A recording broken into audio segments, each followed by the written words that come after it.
What's up everyone, how are you all? Today we are back with another blazing Naruto story. What if Naruto was claimed as the secret husband of every clan heiress? If you enjoy then please like, share and do comments. 8 years later. Damn it Kakashi-sensei, why can't we have a decent mission? It has been a month since the wave mission. One Naruto Uzumaki exclaimed, his bright orange jumpsuit shining along the burning sun of spring. At his side were no one else but Sakura Haruno, the first ninja of her family, and Sasuke Uchiha, one of the few Uchiha who survived the Uchiha Purge. It was 2 years later after the Uzumaki clan left Konoha, that a clan civil war among the Uchiha erupted. It lasted barely a night, but that night was enough. The Uchiha clan was torn into two that night. On one side there was those who supported Fugaku Uchiha on a coup against the Hokage, and then there was those who oppose him, mainly his own wife Makoto and Itachi. In one night, the Uchiha clan was spilled on their own soil, resulting on the death of all of Fugaku's supporters and himself. After all, Makoto's side counted with Itachi, an Enbu captain with the fabled Mangekyo Sharingan, after killing his own best friend when this started the battle by attacking Sasuke. Of the 200 Uchiha only 50 survived. Nearly all those deaths were on Fugaku's side, nearly 140, while Makoto only counted with 60 people, not counting children, yet they survived, strived and were now in good terms with Konoha.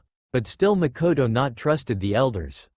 Team 7 as it was known, and led by the legendary copycat ninja and still friends of the Uchiha, Kakashi Hatake, were returning of a D-rank mission out of the village, which required them to clean several stables where the cows resided, a 2-month job. If it wasn't for Naruto's shadow clones, and his always growing stamina, it was in times like those that Kakashi thanked Kyuubi for the unlimited reserves.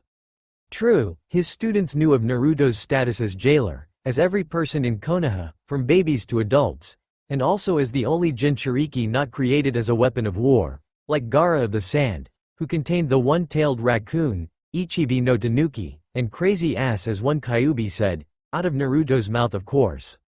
It had been some rough 8 years for Naruto, 8 years where he understood what a true family was. After being abandoned by his own clan, Naruto became what people called a street rat, to some ninja a street fox. They're his first nickname, and the fact that Naruto when stealing food left on all fours, barely being caught by any ninja above Jounin. Even the famed Anbu had some problems, and Itachi had his run-in with Naruto on more than one occasion, only his Sharingan being able to track the elusive blonde who moved with the graze of a fox, and the destructive capability of an earthquake. As many torn-up businesses and general mayhem was left after he passed, and more on hours where people walked more, like noon. As years passed, Naruto assisted to the Ninja Academy, where he excelled on an area many had problems, stealth and traps. Unlike other kids, Naruto was a genius there, one that could create a life-threat trap out of an eraser. Just ask Kakashi. He learned the hard way that Naruto was not a patient fellow, and decided to come early to important stuff. Other thing Naruto was known was for his nearly unlimited chakra, a genjutsu user delight due to his inability to cancel genjutsu of any sort unless pain of an external source is given to him. And his taijutsu is a self-learned, mixed, butchered and bastardized versions of the Uchiha Interceptor Fist, the Hyuga Gentle Fist, the Inuzuka Wild Style, the Akamichi Brawl Style and the Uzumaki Whirlpool Style, all mixed into one, unpredictable, movement wasted but still devastating style he had yet to name. But on ninjutsu, there lay his strong. Unlike other people, Naruto had the ability to learn high-level jutsus, like the shadow clones, and wind jutsus seemed to be his strong. As Sasuke can give faith off, he never imagined a ball of wind of double the size of this great fireball could come out of a small person as Naruto. But considering who he is talking to, I'm agreed with Naruto-sensei, we need something bigger. Sakura said, her long pink hair blowing with the spring light wind. Maybe, that is of course if you want to be burned for the Chunin exams that is, Kakashi said with that UI smile. After all his students can't tell if he is smiling or angry because all but his right eye is covered. The Chunin exams? Naruto asked. Yes Naruto, the exams, Konoha is hosting them this year, so is expected that the best teams of Konoha are called, along with the genin elite of the hidden villages, Kakashi said, making Naruto grin. Of course. That's where we'll be. Team 7, the Lucky 7, I wonder if Daichi and Killer Bee will be there too? Naruto wondered out loud.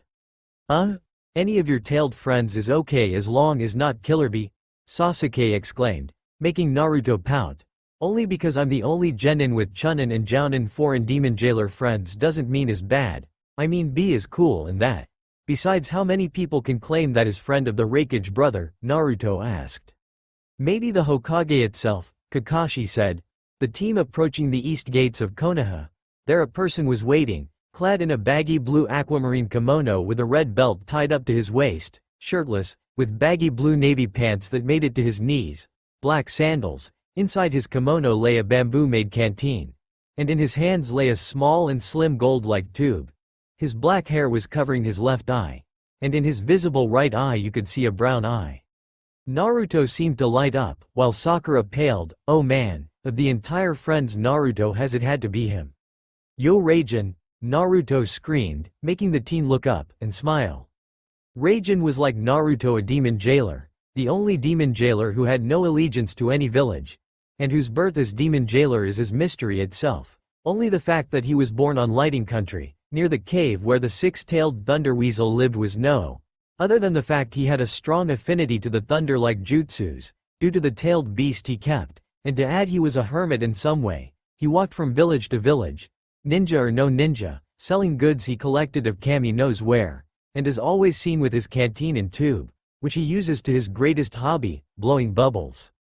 Naruto-kun, I knew it was you. Only you travel with a girl with pink hair and dress in orange jumpsuit. Raijin said, making Sakura growl. It was another fact that Raijin and Sakura didn't get along, maybe because he always mocked if Sakura's pink hair was natural, and if it wasn't, if she dyed the other parts of her hair in pink. Raijin no baka, Sakura hollered, making the teen grimace at her tone of voice. Could you please keep it down? Naruto and I have sensible ears, you know, he stated, making Sakura huff and turn around. So, what brings you to Konoha? Last time you came was 6 months ago, and only to bring me my collection of ICHA and rock import Pocky for Itachi? Kakashi said. True, actually I wasn't planning to come for another 6 months, after all Konoha has some fine tastes in items, and rare.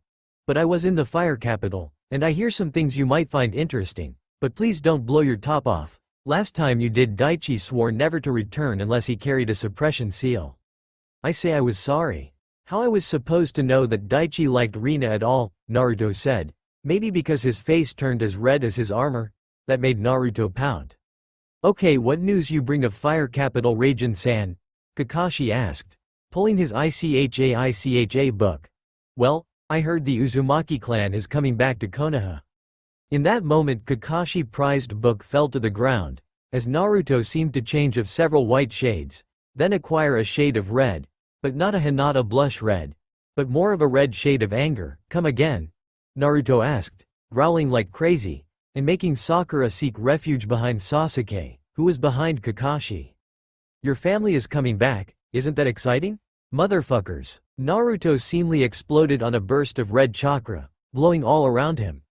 Guess not. So, it is truly happening. Here is in Sarutobi's side, as he saw his new recon team, Team 8 lead by Kurenai Yuhi nod before actually scowling. Even the shy, demure Hinata Hyuga seemed mad by the return on the Uzumaki clan, after 8 years of living on the fire capital as the fire daimyo and the council of fire personal guard. They finally seemed to be tired of that life, but something seemed not to add up. You say you saw at least 25 main branch Uzumaki and 30 Uzu branch members, yet the clan when it left was of at least 200. And became 100 more as the daimyo confirmed me, the Hokage said, not even caring that genin were getting feed on that information. Hokage-sama. The group was composed of at least 40 children, on the age of 10 to 15, the rest are adults. And there is more, Kurenai spoke. Please tell me is something that will not set Naruto on four-tailed state rampage mode. I think a brawl of an enraged four-tailed Naruto and a piss-off two-tailed Yugito is enough for me to see. I'm not looking forward to see Naruto's skin peeling off again, the Hokage said, making all frown at that. Of all the tailed beasts jailers, Naruto was the one with less control, considering that Killer Bee was able to retain control beyond the four tails, but Naruto just seemed to lost it on the four-tailed state. I'm afraid this will set him beyond the four-tailed state. They're here, Kurenai said. Well, fuck. Hiruzen said, making Team 8 arch and eyebrow. Well, Shino did that. Kiba was more vocal. What could set Naruto on a four-tail rampage besides a discussion about ramen versus pork chops? He asked, how about his mother, sister, and half-brothers and half-sisters? Kurenai began. Kiba just arched an eyebrow. He hates the guts out of them, Kiba, at the Hokage explanation. So, when do we tell him? Shino asked. Hopefully never, Sarutobi began. Motherfuckers. That soul scream, along with the sudden shockwave, was enough to freak Team 8. Bad news are the first to be no, Sarutobi said. I just hope Naruto don't decide to let Kyuubi play, like he did to Mizuki, poor bastard. He had it coming, Hinata just stated, as she turned around just to see that Shino glasses were shattered. He screams too loud for my taste. The nerve of them. Chill Naruto, it can't be that bad. Bad? Bad. I spend 8 years alone. My clan thinks I'm weak. Well, fuck them, or better, I'm going to fuck them with one of my chakra tails, the one that burned them to the marrow. Enough dope is not like the end of the world, you know. Maybe yours no, but mine yes. Now I have to tolerate those stuck-up bastards, assholes, piece of shit. They make the Hyuga clan look like normal people. Hey, I'm just a mile away of distance, you know? Shut up, Neji, before I brand your ass with my foot. Harsh, but creative, Kiba exclaimed as he saw Neji Hyuga, the genius of the clan, branch member and local Ice Cube, actually scowl at that last remark. But not that he could blame Naruto of that. He has been cursing and terraforming the training grounds for the past hour. But still, the training grounds they were have been subjected to Naruto's personal touch for the past years. It wasn't odd to see the 12, as they were referred by the Konoha ninja. The 12, formed by maybe the most gifted genin in the Konoha ranks and guided by the most accomplished jounin the village had. The copycat Kakashi, Asuma Sarutobi, former member of the Daimyo Guard, Kurenai Yuhi, the Genjutsu mistress and Maida Guy, the Taijutsu master. Of course, all four had their perks. Either chronic lateness, smoking habits, long periods of anger, and long periods of something youthful. It wasn't strange that their genin didn't had some perks of their own. For Team 7, Naruto and nearly uncontrollable anger, one which Kyuubi fueled, along for his adore for ramen. Sasuke was semi-emo, like all Uchiha males, and loved tomatoes. Sakura had the knack of hitting some sense on her teammates' skulls, Crush included, and had a secondary persona. Inner Sakura, Ino was bossy and obsessed with her weight. Shikamaru is lazy and a sarcastic genius. Choji is too sensible on his weight. Shino, well, he is an Aburame. Hinata is shy, and has an inner pervert she exploits around Naruto, using her Byakugan. Kiba is way too for his own good. Neji is a ice cube with legs. Tenten is a sharp thing maniac and Rock Lee. Well, he is mini guy, enough said. Dodge, Sasuke simply said as a tree was flung at him. Ino and Lee, who dodge it with ease. I still think is way immature of him to act like that. Rock? Neji said as he sidestepped to the right alongside with Shino, dodging a rock that had red-hot hand marks. Well, he does have all the right to be mad. He was left alone. Chakra hand, Kiba said as he and Sakura jumped away of the red hand that was sent at them, barely hitting them. But she had no right. Chakra pulse, Hinata said shyly as she jumped with Shikamaru and Choji, avoiding the concussion wave that Naruto sent at them. He acts like a spoiled child, Neji said as he caught a kunai, only to yelp when the hot hilt made contact with his skin. Damn it, Naruto, we said no weapons. Fuck off, Emo Cube. Emo Cube, man, I swear he makes his best taunts when angry, Kiba said with a smirk, making Neji growl. Last thing he needed was for the dog user to mock him. At least Akamaru wasn't with him today. The dog was way too sensitive to chakra, and Naruto's demon chakra was enough to send normal villagers into a fit of fear. To a sensitive animal trained to be a ninja, it had to be the worst feeling ever.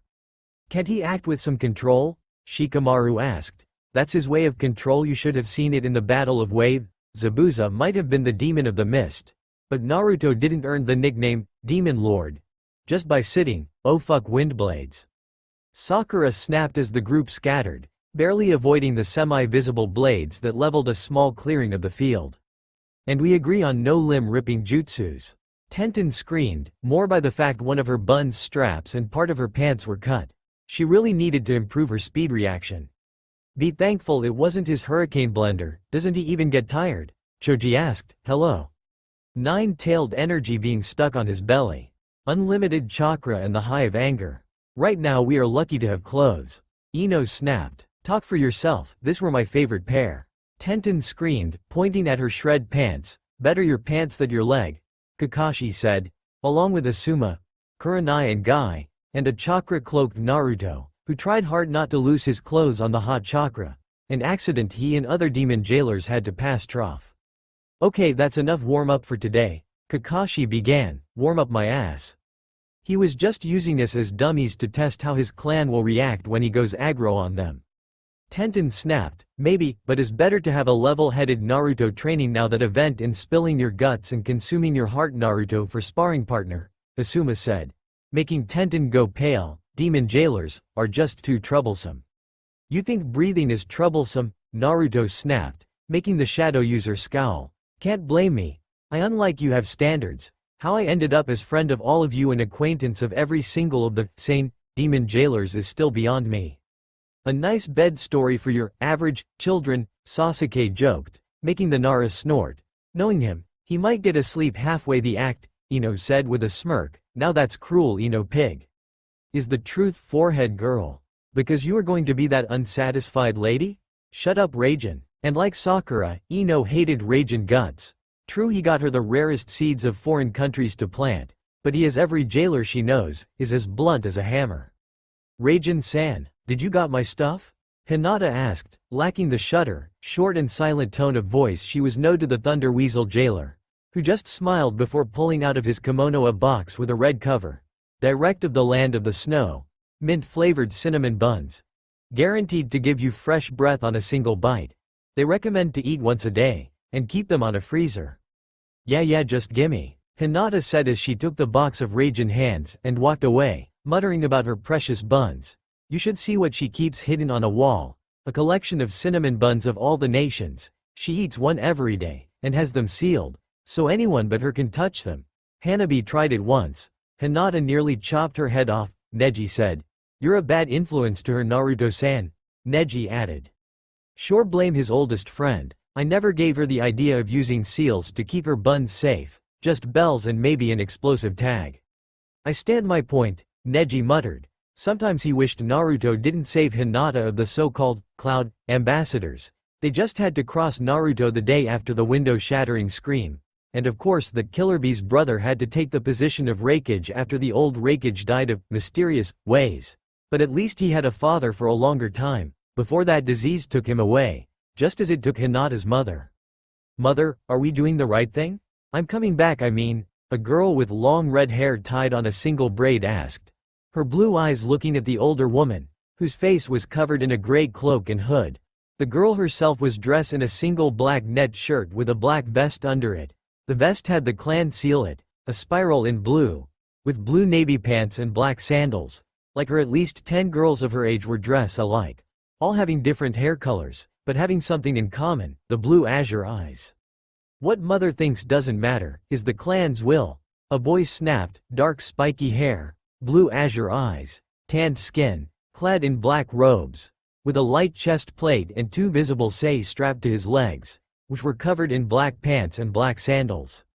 Motaro, fuck off, Hana is right. And more, knowing that she has to visit her brother grave. A girl near Hana snapped, clad in a white vest with a red collar, a red shirt with a high collar on, the Uzumaki emblem on the vest back, black shorts and knee-level sandals in blue. The several scrolls attached to her belt were enough to say she was something akin to a seal mistress. I'm just saying that if Naruto wasn't so weak before, he might have been a respectable member of the clan Aiko, so I suggest you to shut up. Failures are meant to die in this world, Motaro said, making Hana and Aiko growl. Enough, the cold voice of the robed lady made the trio stiffen. We are not here to social visits, nor to visit your brother's grave, Hana scowled. We are here on a mission, to find out if this demon lord is worth of our clan attention, and if it is, you are to seduce and marry him, Hana. The robed lady said, making Hana sigh. Yes, mother. At her 14 years, Hana Uzumaki, firstborn child of Minato Namikaze and Kushina Uzumaki, the clan heiress and tomboy, still doubted of her brother's dead, her mother actions, her current father, the fourth to add, was already bounded to the elders' wishes and demands, not knowing that their actions had deemed them as barbarians. Something not even the Kagaya clan had earned, since they were the warmongers among the clans of Mist Village. Is still surprising that some of them live. So, they are returning, Hiyashi whispered to himself as he saw his youngest daughter Hanabi spar with the two boys of her age. One of them was no one else but the third grandson, Konohamaru Sarutobi. The other was of course a new addition to Konoha's already vast clan housing, Akiko Kattern, son of the current clan heads of the Kattern clan, Asuka and Sho Kattern. The clan itself was new, only being 4 years old on Konoha, and harboring a hate for the Uzumaki clan. Such hate that never was given to Naruto, being a relative of such clan. Yet they had heard the rumors, and were surprised by it. The Kattern clan was the only clan that specialized in the arts of seals, and constantly kept check on Naruto's seal, and had yet to discover how in the Nine Hells the seal of the Yondaime Thunder God technique worked. They had the seals, but not the theory and way to make it work. Yes.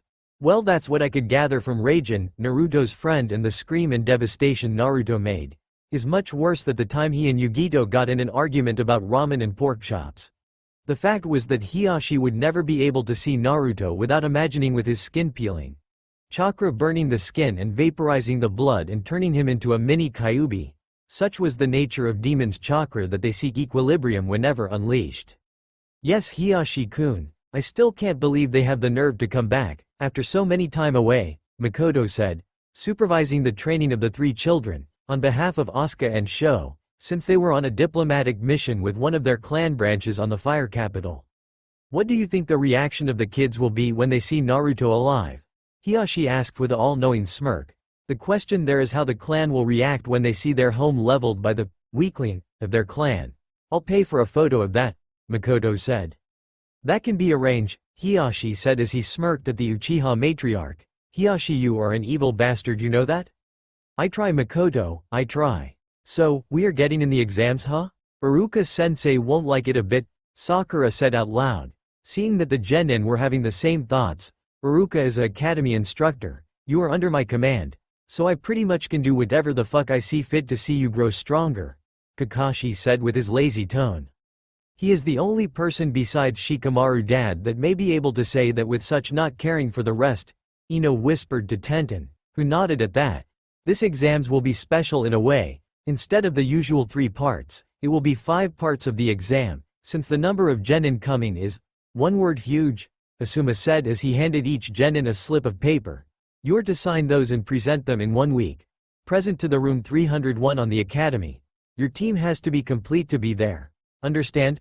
Kurenai asked, satisfied by the nods of the genin. My youthful students, it makes me happy infinitely to see you all ignite your flames of youth. I expect only the best of you all. Guy exclaimed with his good guy pose. You are all dismissed, and Naruto, please try to keep your temper in check, just for today, Kakashi said, making Naruto nod seriously as he walked away. Why the warning? Sasuke asked. His clan just came to the village, is not going to be a teary reunion. Unless blood spilled on the ground counts as tears, of course, Kakashi said with his UI smile. And people wonder why I act as an ice cube. Tamari had to hand it to the Konoha demolition team. They knew how to tear a house down. The huge house-like compound seemed to have been collapsed from the middle, and being release of its suspension columns, not to mention the walls that separated the house, compound of the street were also tear down. More like being ripped away by some powerful force or jutsu. Hey, did Gaara came and vented some steam here? Kankuro asked. I am right behind you, Kankuro. An emotionless voice said behind the puppeteer wannabe, Kami. Gaara, for the love of all is good and bloody in our job, please for once announce yourself. Kankuro snapped, knowing too well how Gaara became sometimes, but right now he cared squat of that. I'll try, but I promise nothing, Gaara of the Sand simply stated, making Kankuro sigh happily. Well, but you have to admit, it looks like if you vent some steam here. He added. Mother says that one like me was here, the stench is intoxicating. Tamari actually stiffened at that. It didn't take too much imagination to know who Gaara was talking off. The Kyuubi Jinchuriki, one of the reasons Konoha seemed to be a magnet of demon jailers on that moment. It was rumored that the Kyuubi jailer was friend of the 7 jailers, including the oldest of them, who rumors state that he is a hermit who is veteran of the Second Shinobi Wars. Holy shit, our compound. The sand team turned around, just to see a red-headed girl stare at the demolished house, shock etched on her face. By the ass of my grandfather, who the fuck demolished our home. This time it came of a black-cloaked boy, who just gaped at the torn place. Soon several people of the same age, with the same stunning azure eyes, cursed as they saw their home turned shreds. Whoa, so many hair colors, Kankuru said. Tamari just sighed. Konoha, besides being the village with more clans and home of the most powerful jounin, was also the home of the most eyesore hair colors. Really, who actually has red neon hair color? Mother says that he smells like them, Gaara simply replied, making the group stare at him. Mother says, Demon Lord was here. That actually caught up the attention of the few grown-ups on the huge group. Demon Lord smells to them, strongly to the red-headed girl. The one with the neon hair or the normal hair? Kankuru asked. The one with the normal one? Gaara simply replied as he walked away, along with his siblings, leaving the group behind them. Mother, could it be that? Hana began. No. He is dead. Accept it, the robed woman snapped as she entered the ruined home, just to stop no more than 5 steps later. Hana in concern walked near her mother, just to look what she was also staring at, and gasped. There, on the stone path, was what seemed to be the epicenter of an explosion, one loud one, and in the middle of it was a charred note. Hana didn't know what the first words spoke, but she did read the second newest set, and her eyes went wide. I ain't trough yet. Liar, was all Hana replied as she ran away, leaping at a great speed. Kami knows where. Mother, what happened to Sister Hana? Motaro asked. The outcast lives, the outcast is Demon Lord. Sister, please sister, teach me a jutsu. Sister, why mama is so cold? Why the Jijis are so ugly? Why Kyuubi is so fuzzy? Sister, do you love me? Hana Uzumaki, the firstborn of the Yondaime by 2 years and one of the best-kept secrets until the birth of Naruto and sealing of Kyuubi, couldn't help but to sigh at the memories. Her little brother was alive. The only relation in blood she had with the late Yondaime was alive, not death like her mother and clan made her believe. Yet her mother called him outcast. Yet he was the one called Demon Lord, the Kyuubi jailer, the shinobi with most potential. Yet her clan seemed to cast him away, just because he wasn't the cold Uzumaki man he was expected to be, not even in the Hyuga clan that was expected of the clan heiress Hinata Hyuga. Yet, she had to wonder how Naruto, her brother, had earned the nickname of Demon Lord, along with a notorious reputation of having connections on higher places. Not to mention the monstrous jutsu's destructive capabilities he could unleash, that had been one of the reasons given to her to go to Konoha along with some of the young members, elders and her mother. Other reason had been to her to seduce and made Demon Lord into an Uzumaki, specially to breed an offspring of them. Hana was the strongest kunoichi of the main branch, but not enough to be clan heiress, since she was the firstborn of the clan head, Kushina Uzumaki.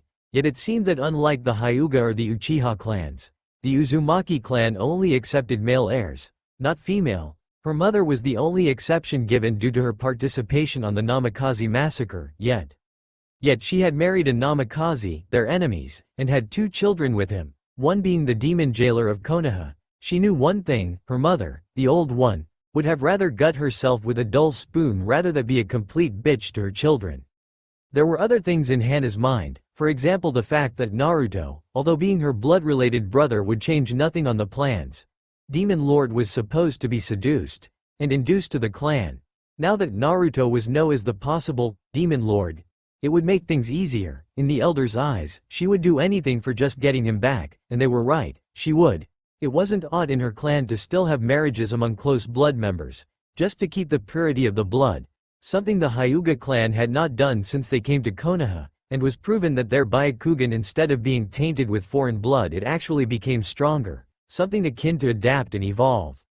And the Uchiha, since the majority of their members was female, which added the humiliation of Fugaku when he saw that 60 chicks were beating the crap out of his 140 men. It was expected that the few men in the clan to marry inside. Of course it was supposed to grow, not get smaller, so it was more obvious that the girls were to marry with other men, and the boys have multiple wives.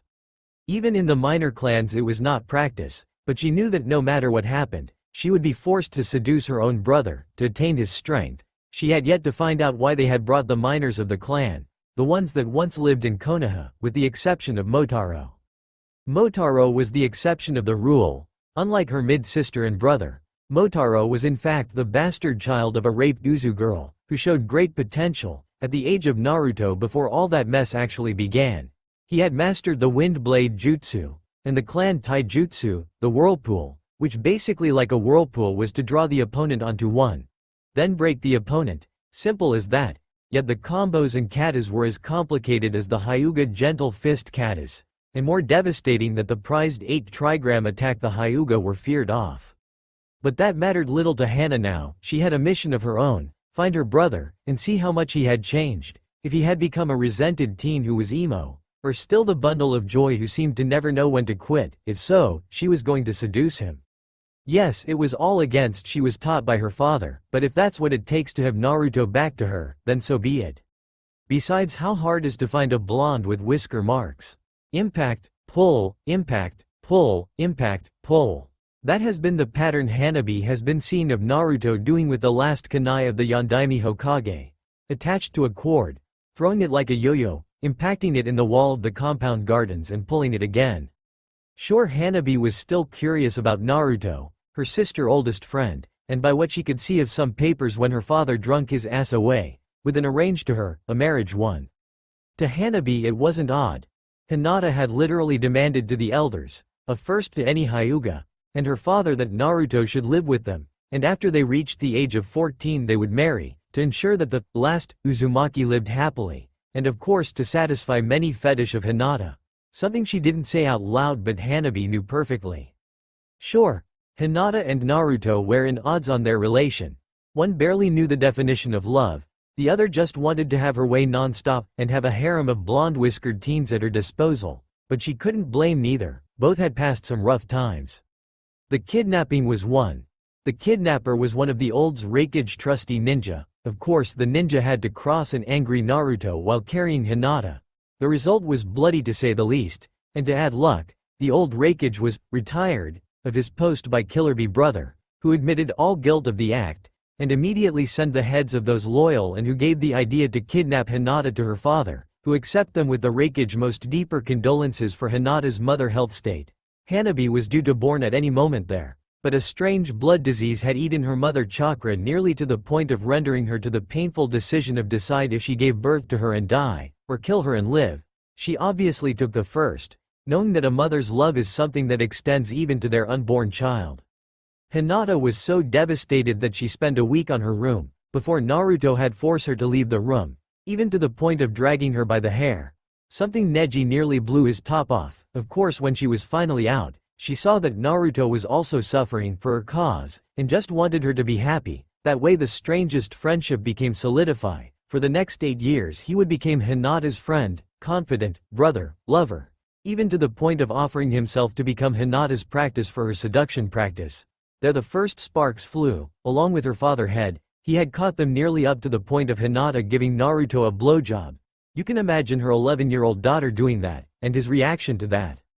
And as time passed, so did her uncle, death of the same disease that took her mother life. A disease both acquire when they ate a poisoned food given by a resented Hyuga branch member, who is now death.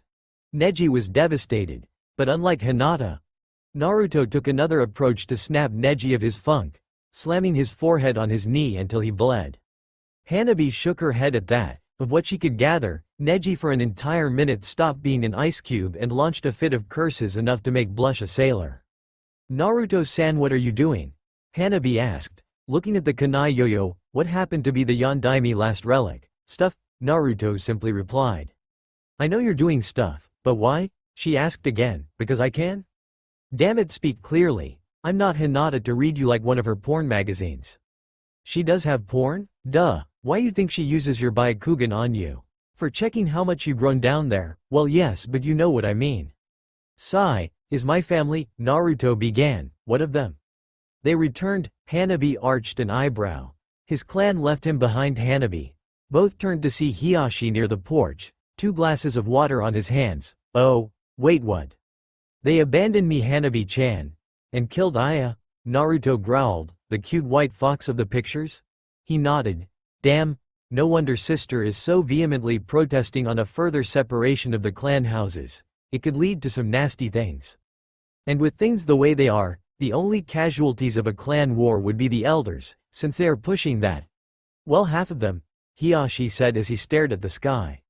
I heard also they hired all the carpenters and constructors of Konoha to rebuild their home before the exams start, Hiyashi said. Hee, good luck with that.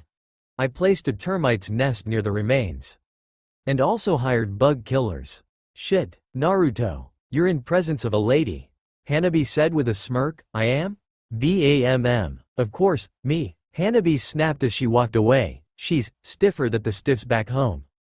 Is like her mother, sometimes sweet as an angel, sometimes the devil incarnated, water? How long it will take to finish the reparations of our home? Kushina asked.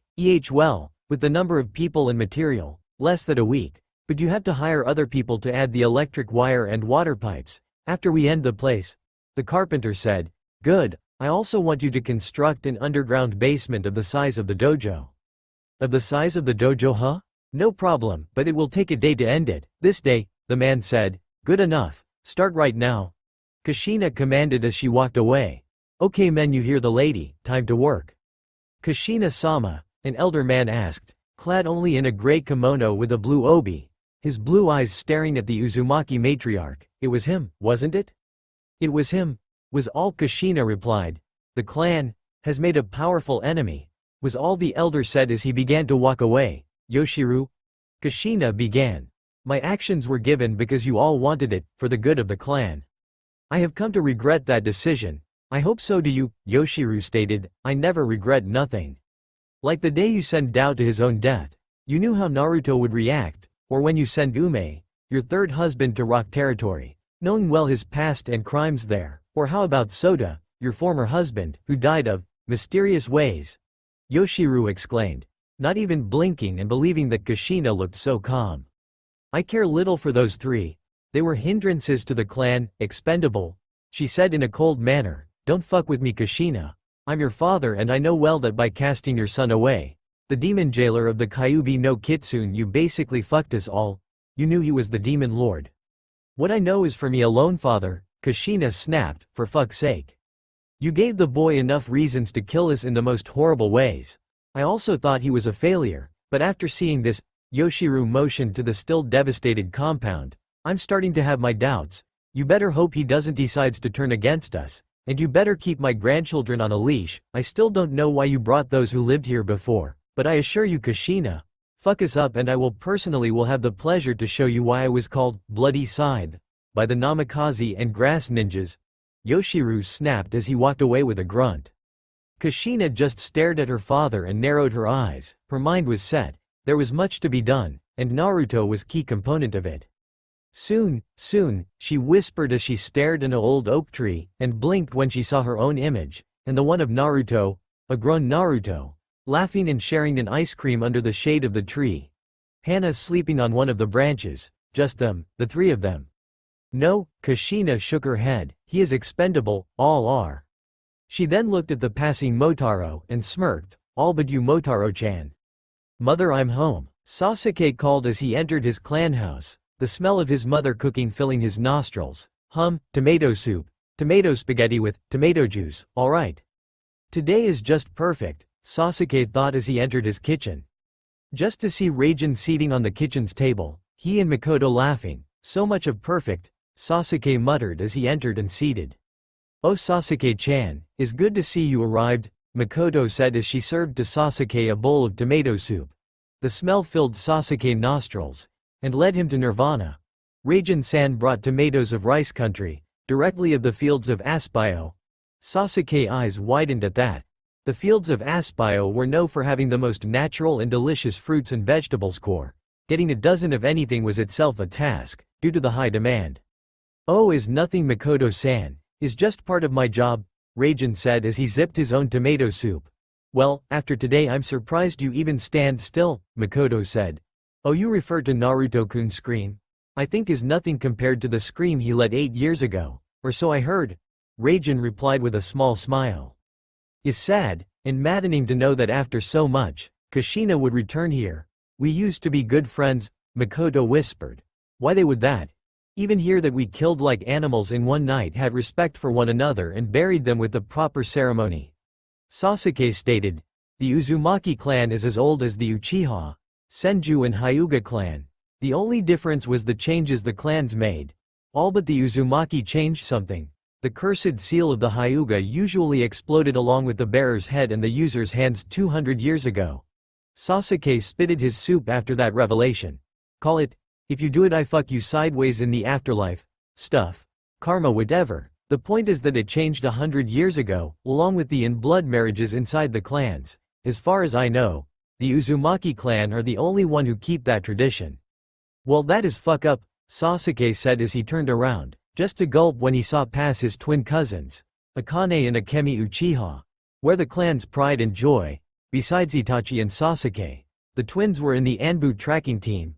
Both had the same length and brown shade of hair color, the same size of onyx eyes. They dress alike. The only differences were that one, both had D cups. One they used to once smash Sasuke's face when he graduated of the academy, and the other is that both are in lovers.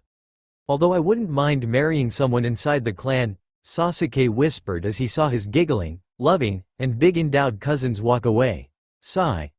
Why men are so attracted to big cousins? Makoto asked to no one in particular. Don't ask me, Makoto-san, I'm an orphan. So, 25 of them are shinobi ranked? The Hokage asked as he stared at his assistant. Yes, Hokage-sama, 25 ninjas, 15 men and 10 women. All of the age of 12 to 15. The assistant replied, Those 25 lived with Naruto-kun and trained with him, the Hokage must. Maybe they were homesick. No clansman is homesick, their home is in their clan. Regardless of where they live, there's something else. Hiruzen must out loud, and then focused at the opening doors, and sighed. Kushina, he simply replied as he motioned to his assistant to leave, this one nodding. Soon the two of them were alone, one staring at the other with critical eyes. Hiruzen, Kushina replied, is Hokage-sama Uzumaki-san.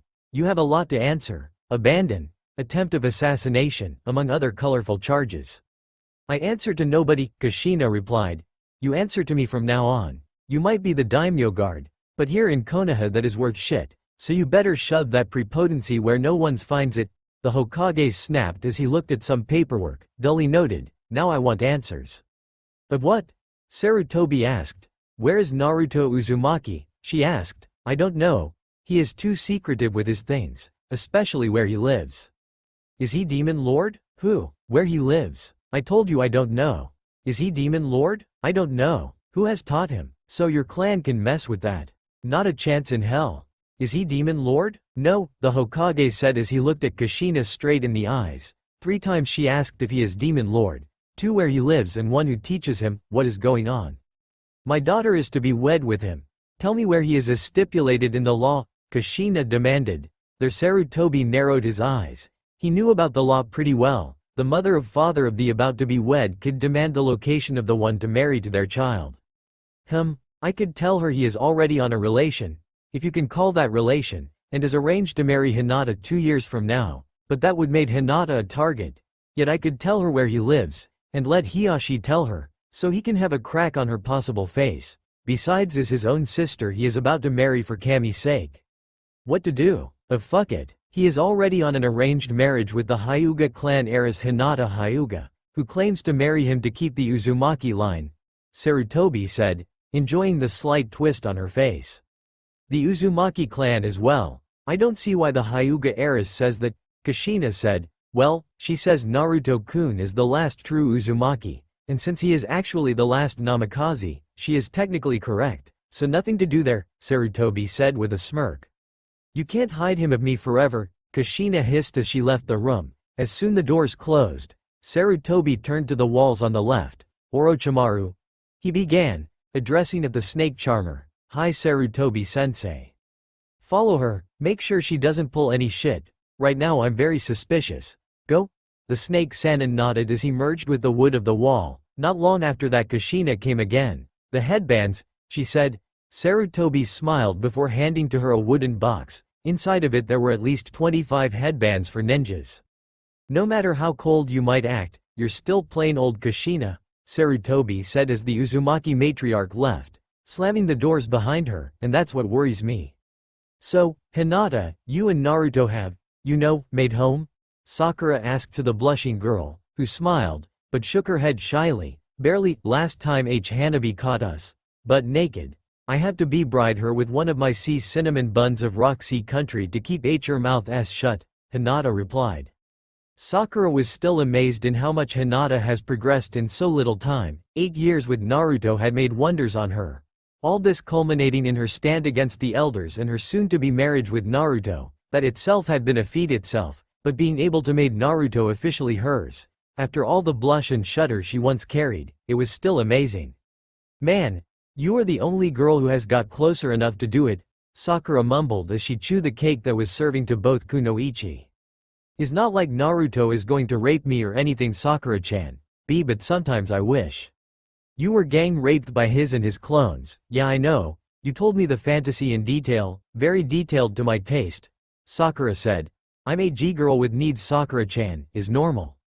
Normal? You'll have your own personal harem, army at your disposal, not to mention he is a demon jailer. His stamina is already crazy. Who knows how many times he'll do it to you before finally collapsing on you, Sakura mumbled as she glared at the Hyuga heiress with envy. Not my fault I fell in love of Naruto-kun. The stamina and large staff is just a bonus, Hinata said with a sweet smile, making Sakura glare her more. He deserves it after all he passed trough. It wasn't until we were 8 that he started living with my clan, Hinata said as Sakura nodded with a sigh. True, say, if you are willing, and Naruto is willing, well, Sakura mumbled as she stared at Hinata. A threesome? Sure, as long you behave, and let me enjoy the first round with you. Sakura actually blushed at that. Just kidding. If Naruto-kun agrees then yes. Hinata stopped in mid-words as she looked behind her, finding a girl with long red hair and the same set of eyes Naruto had. Yes? Hinata asked. So my brother lives with your clan, huh? Hinata and Sakura eyes widened. Brother? Naruto never told us about a sister. She looks older, 2 years older, unless, both girls thought at the same time. And, Sakura asked, not liking the girl a bit. He is mine? I will not allow a wannabe kunoichi and a whore get in my way. Who the fuck you think you are to speak us like that? Sakura snapped, standing up along with Hinata. I'm Hana Uzumaki, older sister and soon-to-be wife of Naruto. He is mine, is just a matter of time. With that the girl walked away. The two girls looked at each other. Sakura, I'll go to the compound, go tell Kakashi-sensei and Sasuke-san about this. Then meet me in the compound, Hinata said as she jumped away. Even his own sister has the hots for him. Naruto must have the weirdest luck with women, Sakura mumbled as she jumped away as well. Hey, the waitress yelled, you forgot to pay. You know you could let me out and play with the clan. The ominous voice of the Kyuubi sounded in Naruto's mind. Oh, for Kami love, let me sleep. You know it, their return is a bad omen. So you too, huh? I'm a fox. I'm sleek and can see trough deception better than you humans.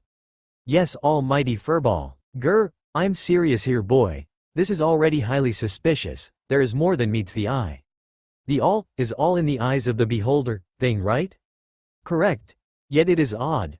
Why that woman would come with those who lived and trained with you so long ago. To fuck with my mind. Not that the Teme of Tao didn't try that. Even as little I was way too thick-headed. No arguments on that. Yeah, hey, hee, but seriously, be warned. The woman might try to push your buttons, anger you, to prove something. Stay focused, act goofy, let it slide. If they act in the exams, well, they say some genin don't come back in one piece.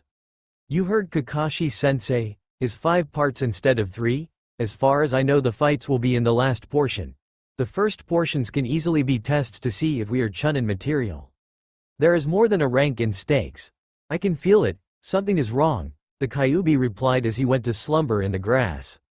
As time passed, Kyuubi and Naruto came to some agreement. Naruto, since the jail would give Kyuubi some better accommodations, in exchange Kyuubi would grant chakra for free, and help him in genjutsu-based attacks. At the same time both would share a mental link, much like Killer Bee had with his Biju. Naruto just stared at the ceiling of his shared room with Hinata. One of the conditions on the arranged marriage with Hinata was to live with her, on the same roof, sharing the same bed, to foster their relation further, so in the honeymoon they can do more than make love. Hyuga were way too passionate with their lovers. As he pondered when Hinata would finally lost herself in her pent-up frustration, other thought lingered in his mind. the one of his clan, their goals, their reasons. With a sigh Naruto stood up and walked away of his room, saluting several Hyugas of both branches, some doing works, some just passing the time. There was not much to do in a ninja village, especially in a clan house, but to train and possibly fool around. But considering how things were now. As he approached the clan exit, he felt a strange dread, something was wrong. How I hate being right. The fox must. Maybe as a gas you got stuck. I'm an energy being sealed on your belly. How the fuck that's even possible? I don't know, odder things have been seen. Just look at Lee and Guy Sensei. I rather gouge my eyes with a chopstick, but since I can't because one I'm on your belly and two, I lack the opposable thumbs to do so, is just a long dream never to come true. Cry me a river fox, oh Kami mighty, this must be a joke. When Naruto opened the doors of the clan compound, he found himself with the surprise of his life, 40 people of his age. The girls were dressed alike, the men with the exception of one, were dressed in a black shirt with a light white mesh armor on it, baggy gray pants, blue sandals, and the kunai holsters were tied to a black belt right behind them. What made Naruto actually angry was the fact all shared a similar trait, including him, the blue azure eyes that once Hiyashi said could even pierce someone's soul. Hello, dead man, one of the females spoke. We thought you were truly dead. But here you are, alive and kicking. A male of the group spoke. You owe us a compound. We might pull the price out of your ass. Their Naruto eyes widened in recognition, and who wouldn't he? Those three who spoke were in fact the triplets, a trio of branch members of the clan who often bullied him for money. No, please stop, the money bastard, we want the money. Give it and we will let you in peace. They never kept their promises, they kept hitting him and hurting him, until one day he snapped, a day before his abandonment. He clawed the face of the female of them, Haruka, and her male friends. Hitaro and Hideaki ran away after witnessing the first time Naruto used demon energy. Now Naruto saw how they had grown. Hideaki and Hitaro were alike, spiky silver hair. But Hideaki had gold-like irises. Hitaro had magenta irises, the only Uzumakis with different eye color, but with the same intensity. Haruka, however, she had pink neon hair, nearly like Sakura shade hair color. And her once flawless face her mother priced and bragged would bring her the best husband sported 5 semi-vertical / burned scar marks starting of the right side of her jaw and ending on the left side of her forehead, cutting also some of her pink neon hair. Hello, bitches, Naruto said as he leaned at the compound wall, and stared in amusement at the 40 narrowed pairs of eyes. Now he was a different person, it was payback time. Don't mess with this asshole, we are here on a mission. Now come with us, the dark-clad boy said. And why should I do that, oh mighty robed stuck up? Because I demand it, Motaro Uzumaki, the true clan heir, the dark-clad boy said, revealing his face to Naruto, who just snarled, oh yeah, the bastard child, I remember you, how's Hoshi-chan? Hopefully she died before witnessing how her own son turned into a bitch of my mother and stepfather. Naruto snarled, yes she died. A year after you were left to die. Motaro said with a smirk. Left me to die you say, yet I live, and I have done more alone in 8 years than with a lifetime living with a clan full of assholes like you all. Naruto said, using of the Uchiha famed talk tone. I give shit about you, I am da bomb. Don't try to talk your way out of this, and come with us, Motaro commanded. Why? Last I checked your clan hated me for being different, and now you want me back, ha. I don't know what to do, if to laugh or to barf. Is not an option, is an order, come with us OUTCAST, Hitaro said. What to do, go peacefully to a meeting of stuck assholes, or fight them and break them, tough choice. Naruto must as he looked at the sky Shikamaru style. Let me help you with that Naruto. Naruto eyes widened as he stared at the right of the group. Hana. Naruto whispered. Hello. Demon Lord. Please be kind and accept our invitation. Damn it Sakura, what's the rush? Sasuke screamed. In his hand lay a glass of tomato juice, half empty and being drank by Sasuke in short intervals. Hinata and I met Naruto's sister. The dope has a sister? Sasuke asked, hoping the sister of Naruto wasn't, well, like Naruto. Yes, the fucking whore actually says she is to marry Naruto. She what? Sasuke screamed. Now that was a true shocker, getting actually married and getting laid with your own sister, oh the humanity. She walked to the Hyuga compound. Hinata was fearful. So she asked me to get you and Kakashi-sensei. Only I couldn't find sensei anywhere, Sakura said as she leapt off the roofs, and landed on the road, dashing alongside Sasuke at great speed. He will show eventually. You know how bad timed he is, he can be pretty much accurate on his arrivals, Sasuke said, remembering the only time Kakashi had been on time, like a clockwork, the day the newest edition of ICHA Paradise was published. How much before we arrive? Sasuke asked. How the hell I'm supposed to know? Your house I closer to the Hyuga compound.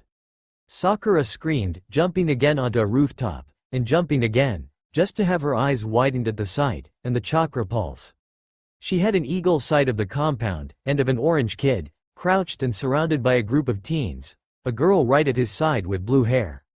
Damn it, Sakura cursed as she picked up the pace. For fuck's sake, Sakura, slow down, I don't know where the Hyuga clan house is. Hana, Naruto hissed again, looking at the girl in question that was once his sister, his role model, the only light besides Aya on the cold walls of the compound.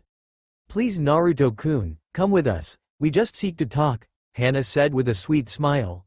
A way too sweet smile for Naruto's taste. It was the kind of smile Anko would put before pulling a kunai and adding it to your skull, or your balls, which she had better access. If you wanted to talk you could have come without these fuckers, he snapped, making Motaro growl. I apologize for this Naruto-kun, but it was of dire necessity. We need to discuss, but not here, but in our home. You mean that dump? If you got anything to discuss you better do it here and now. I'm already pissed and I'm not in the mood of seeing either the fossils and my backstabbing mother, if you can call her that. Naruto snapped, looking at the group with critical eyes. Only Hana is ready for combat. The rest is blissfully unaware of what I got on my hand, Naruto thought with a mental smirk, as the hidden kunai on his right hand was starting to grasp his hand. Overconfidence is the downfall of ninjas. Underestimating your opponent is only bound to bring your demise faster. Strike strong and sure, leave no enemy alive. They didn't earn the privilege of living. The words of Hiyashi rung on his mind, as he steeled for combat. Since you are in such a hurry I will tell, Hana began, only to scowl when she saw Hinata land right at Naruto's right. Get the fuck off my man, bitch. She snarled as she activated her Byakugan, making some of the Uzumaki teens recoil at the Byakugan empty gaze. And since I see your fiancé is here, this will make it better. You're to marry me? Hana said bluntly and short, with such authority that one would believe Naruto would actually nod and fuck her right there and now. Ha ha. Ha. Instead Naruto laughed, or roared, or whatever he was doing now, because his laugh was as hollow as the deepest pit. You got ha, to be shitting me? Me? Marrying my own sister? Oh man, that is just so hilarious, Naruto said as he dried the tears that fell of his eyes, tears of amusement, and who wouldn't cry after that? Well, just Naruto. I don't find the fun in that, Naruto-kun. You're to marry me. Consider it an honor. Okay Hana. Stay cool, act like a cold bitch and don't fuck up. Naruto has always feared that. Just push his buttons and you got your brother back, as a husband and to get laid. But you got it back, Hana said, thought. Her exterior was as cold as ice, as her mother, but on the inside she was trembling. One slip and Naruto was bound to rip them like tissue paper, if she acted first of course and took Hinata as hostage. So they seem to finally acknowledge me, Naruto whispered, worrying Hinata. Naruto-kun. She whispered in concern, hoping for something better. Thank you Kami, he is seeing reason, Hana thought as she saw her brother in glee. I'm so flattered. Naruto screamed, letting a surge of his own chakra out, making all grunt at the powerful blast, and wince when they saw his eyes. His blue eyes now sported slits. Don't fuck with me Hana. I'm far smarter you gave me credit. You actually believe that I will fall for that shit? Naruto screamed, the chakra pulse disturbing Hinata, who sported a smirk. The pulses are on intervals. Code. Help, she thought as she saw several branch members come at the door, along with her father. Not sooner than that Team 7 landed. Sakura whined, but fine, I think Kakashi-sensei is rubbing it on us, she muttered with a slight blush. Naruto-kun, Hana began. Don't kun me woman. As far as I'm concerned I have no sister in that clan, no mother or no other relative. Naruto roared, staring at Hana's blue shocked eyes. Now get the fuck out of my sight, he hissed, and if we don't outcast, Motaro challenged, only to receive a sick smirk of Naruto. You don't want to find the answer to that, right Kakashi-sensei? Motaro brow furrowed, before shooting up when he felt something tapping his shoulder. Turning around he saw a tall man with silver hair defying the gravity. All but his right eye was covered. Sharingan Kakashi, Motaro whispered. So my reputation precedes me. Joy? Kakashi said in a lazy tone, before pulling an orange book of his shuriken pouch, and started reading. Really Motaro-chan? You should leave. Unless the numbers of the Uzumaki clan get drastically cut short, Kakashi said as he gripped Motaro's shoulder, this one wincing. He is not even gripping hard and I feel he is about to pull my arm off. Motaro thought as he stared at the now superior man. Is this truly a jounin? Not even mother demands so much respect and fear. Okay, we will leave, Hana said, a cold tone on her voice, but mark my words Naruto Koi. I will make you mine, she said, giving a slight wink at the scowling blonde. Before all the Uzumaki left, Motaro and Hana leaving last. The fox was right, Naruto began, something else is at stake. Night had fallen on the hidden village. The only businesses were the ones on the hidden red ninja district, and some bars, compounds were now guarded heavily by their own people.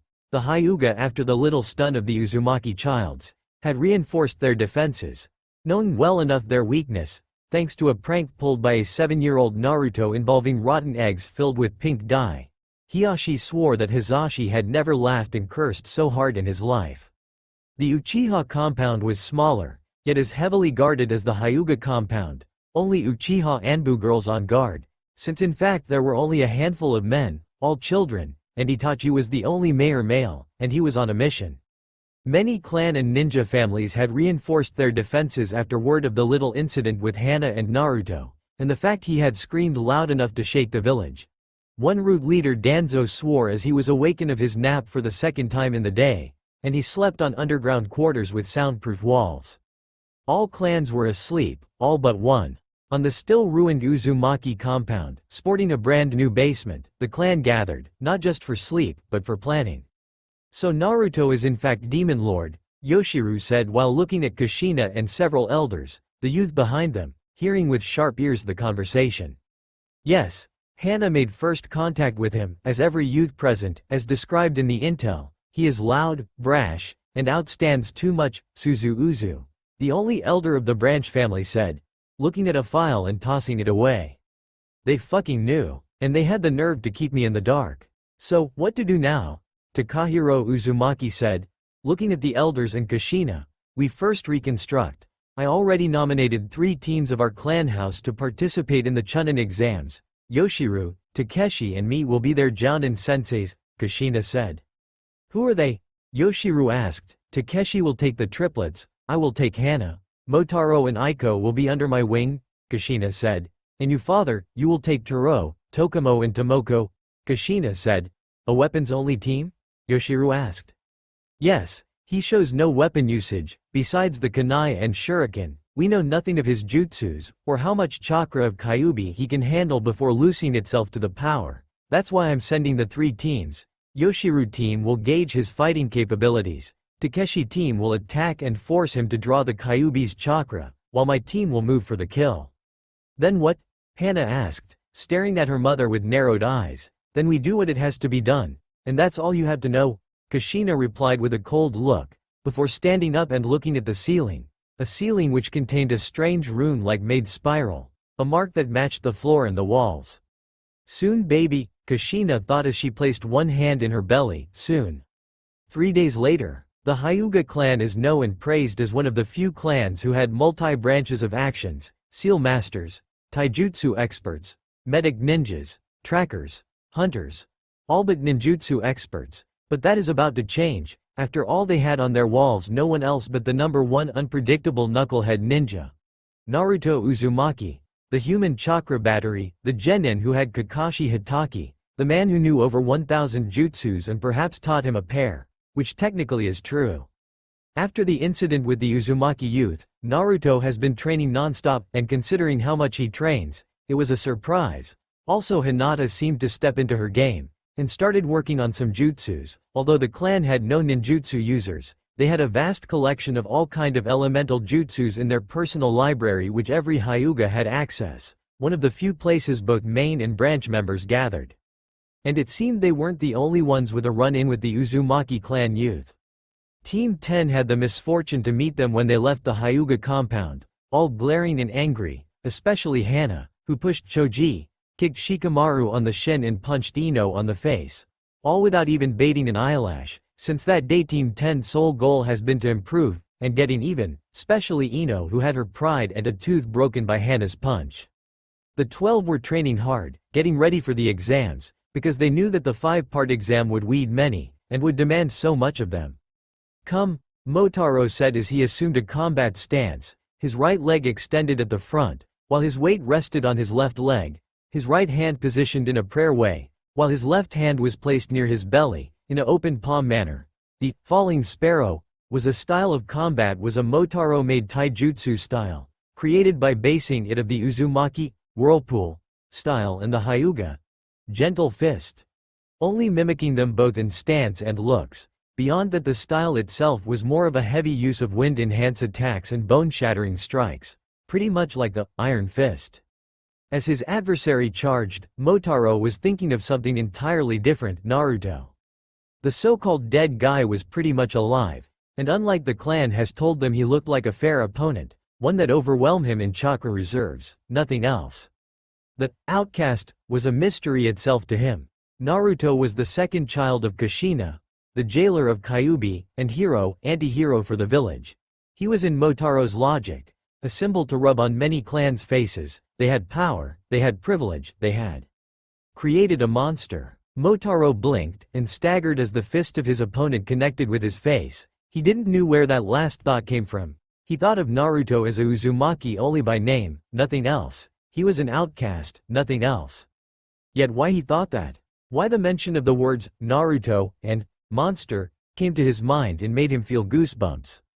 It wasn't like Naruto was in fact a monster. Motaro is a shinobi. He knows when to see underneath. Naruto wasn't a monster. So why he was so worried about the fact any Uzumaki who gets in a fight with Naruto will get hurt, or worse. "Hey Motaro," he heard, breaking him of his thoughts, "we can call it if you want?" "Yeah, today I had enough training, tomorrow we will continue." Bowing, the Uzu member left the newly reconstructed dojo. Motaro just stood up, cleaning the little blood formed on his cut lip. The Uzu boy would not walk away tomorrow, but right now he had something else to worry about. He had to put heads and tails about the mystery of Naruto Uzumaki, and there was only one person, besides his mother and sister, who could truly shed some light. Yoshiru. Karen was grateful for the work Orochimaru had found her. He had seen the potential on her and had placed her on a place where her talents were exploited to the fullest. The early detection system that surrounded Konoha and warned about missing nin, spies or armies approaching the village. It also worked as a warning if the daimyo ever came. Karen was no warrior, that's for certain, but the lack of combat capabilities worked to her. She was a girl, the type of girl that rather likes office work than fields work. Her talents lied on the detection field. She could sense any chakra signal made by any living or non-living being. Regardless of the distance where the signal was originated, she could feel it, track it, and identify it with an accuracy never seen before. The old sonar guy covered the village to a 50-mile radius that started from the walls of the village. Karen on the other hand had improved that radius by at least 150 miles, giving the village a total of 200 miles radius coverage in case a spy or army decided to attack, and if she wanted it, and by request of the Hokage and the Anbu captain, she could focus and look for a missing nin. Right now she was in the routine of scanning Konoha's extended perimeter. It wasn't a boring job. She get to stir the Anbu once in a while, and she was well paid. At least she didn't get to wear the ugly costume her predecessor once wore. As she held her hands on the gigantic orb placed on the middle of the room, and several of her subordinates worked on the several screens around the room, she suddenly felt something. Looking up, Karen narrowed her eyes at the several chakra signatures, all gathered like ants, moving at them. "Takeshi!" She yelled, making one of the people there stand up straight. "Go tell the Hokage that the Uzumaki clan, the whole deal is coming," she said. Takeshi nodded before leaving. Karen narrowed her eyes as she rubbed her temples. If the elders and youth Uzumaki were enough to anger Naruto to the point of nearly using one tael worth of Kyuubi chakra, she doesn't want to imagine what the whole clan might do to his already volatile temper.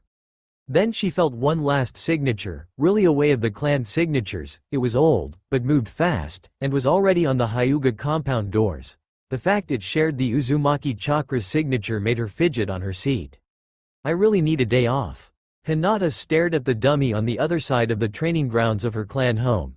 There lay a dummy fashioned to Hana's image, but this one sticking her tongue out and with X for eyes, giving it a comical look, but to Hinata it didn't had nothing of comical. She was an enemy, the image of her enemy, her rival, the only woman with some guts to stand in her way towards her Naruto. In Konoha there were things you could and could not do, especially against clans. You don't deny an Akamichi their food. You don't wake a Nara of their 5-hour nap. You don't try mind tricks with the Yamanaka. You don't play with the Kattern seals. You don't touch the swords of the corn. You don't say Uchiha or Imo. You don't touch the Murasama or Nobunaga armors, and especially you don't, and is widely know, don't fuck with a man, woman who is taken by a Hyuga. Less try to snatch it for yourself.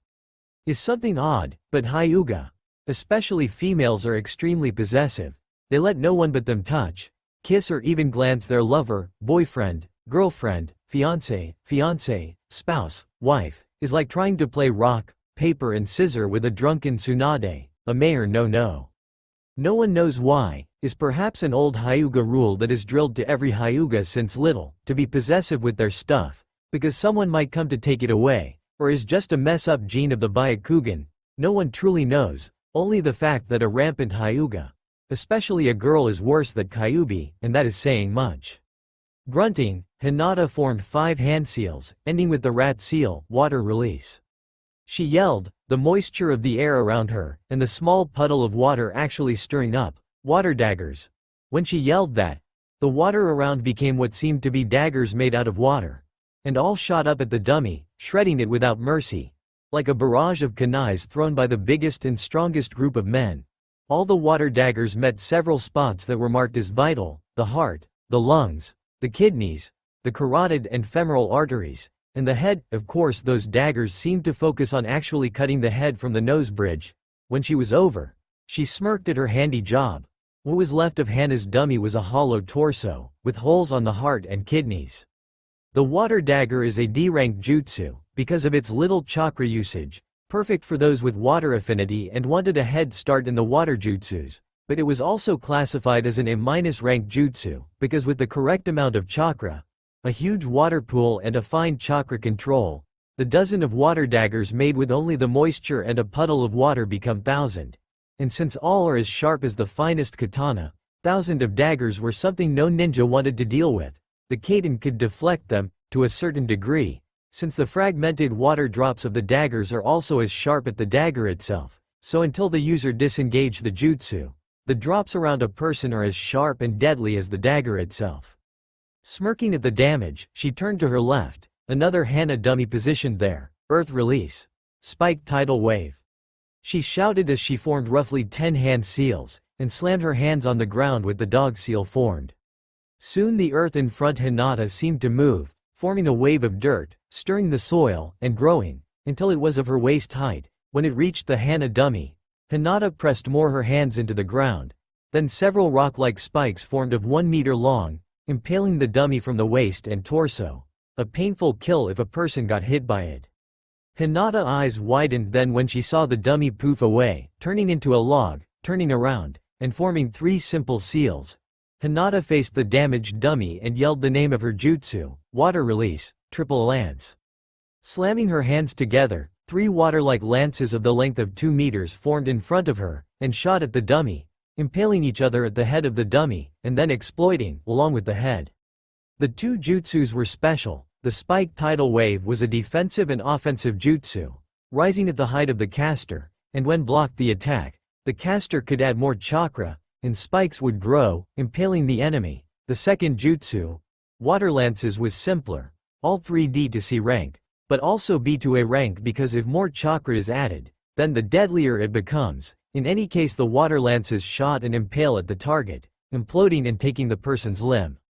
True, to a genin having such deadly jutsus it was irrational, and yet they were talked about the first kill by specialist, so when they had to do it would be easier, like someone said, you better cut your emotions when killing an enemy, that way there is no regret.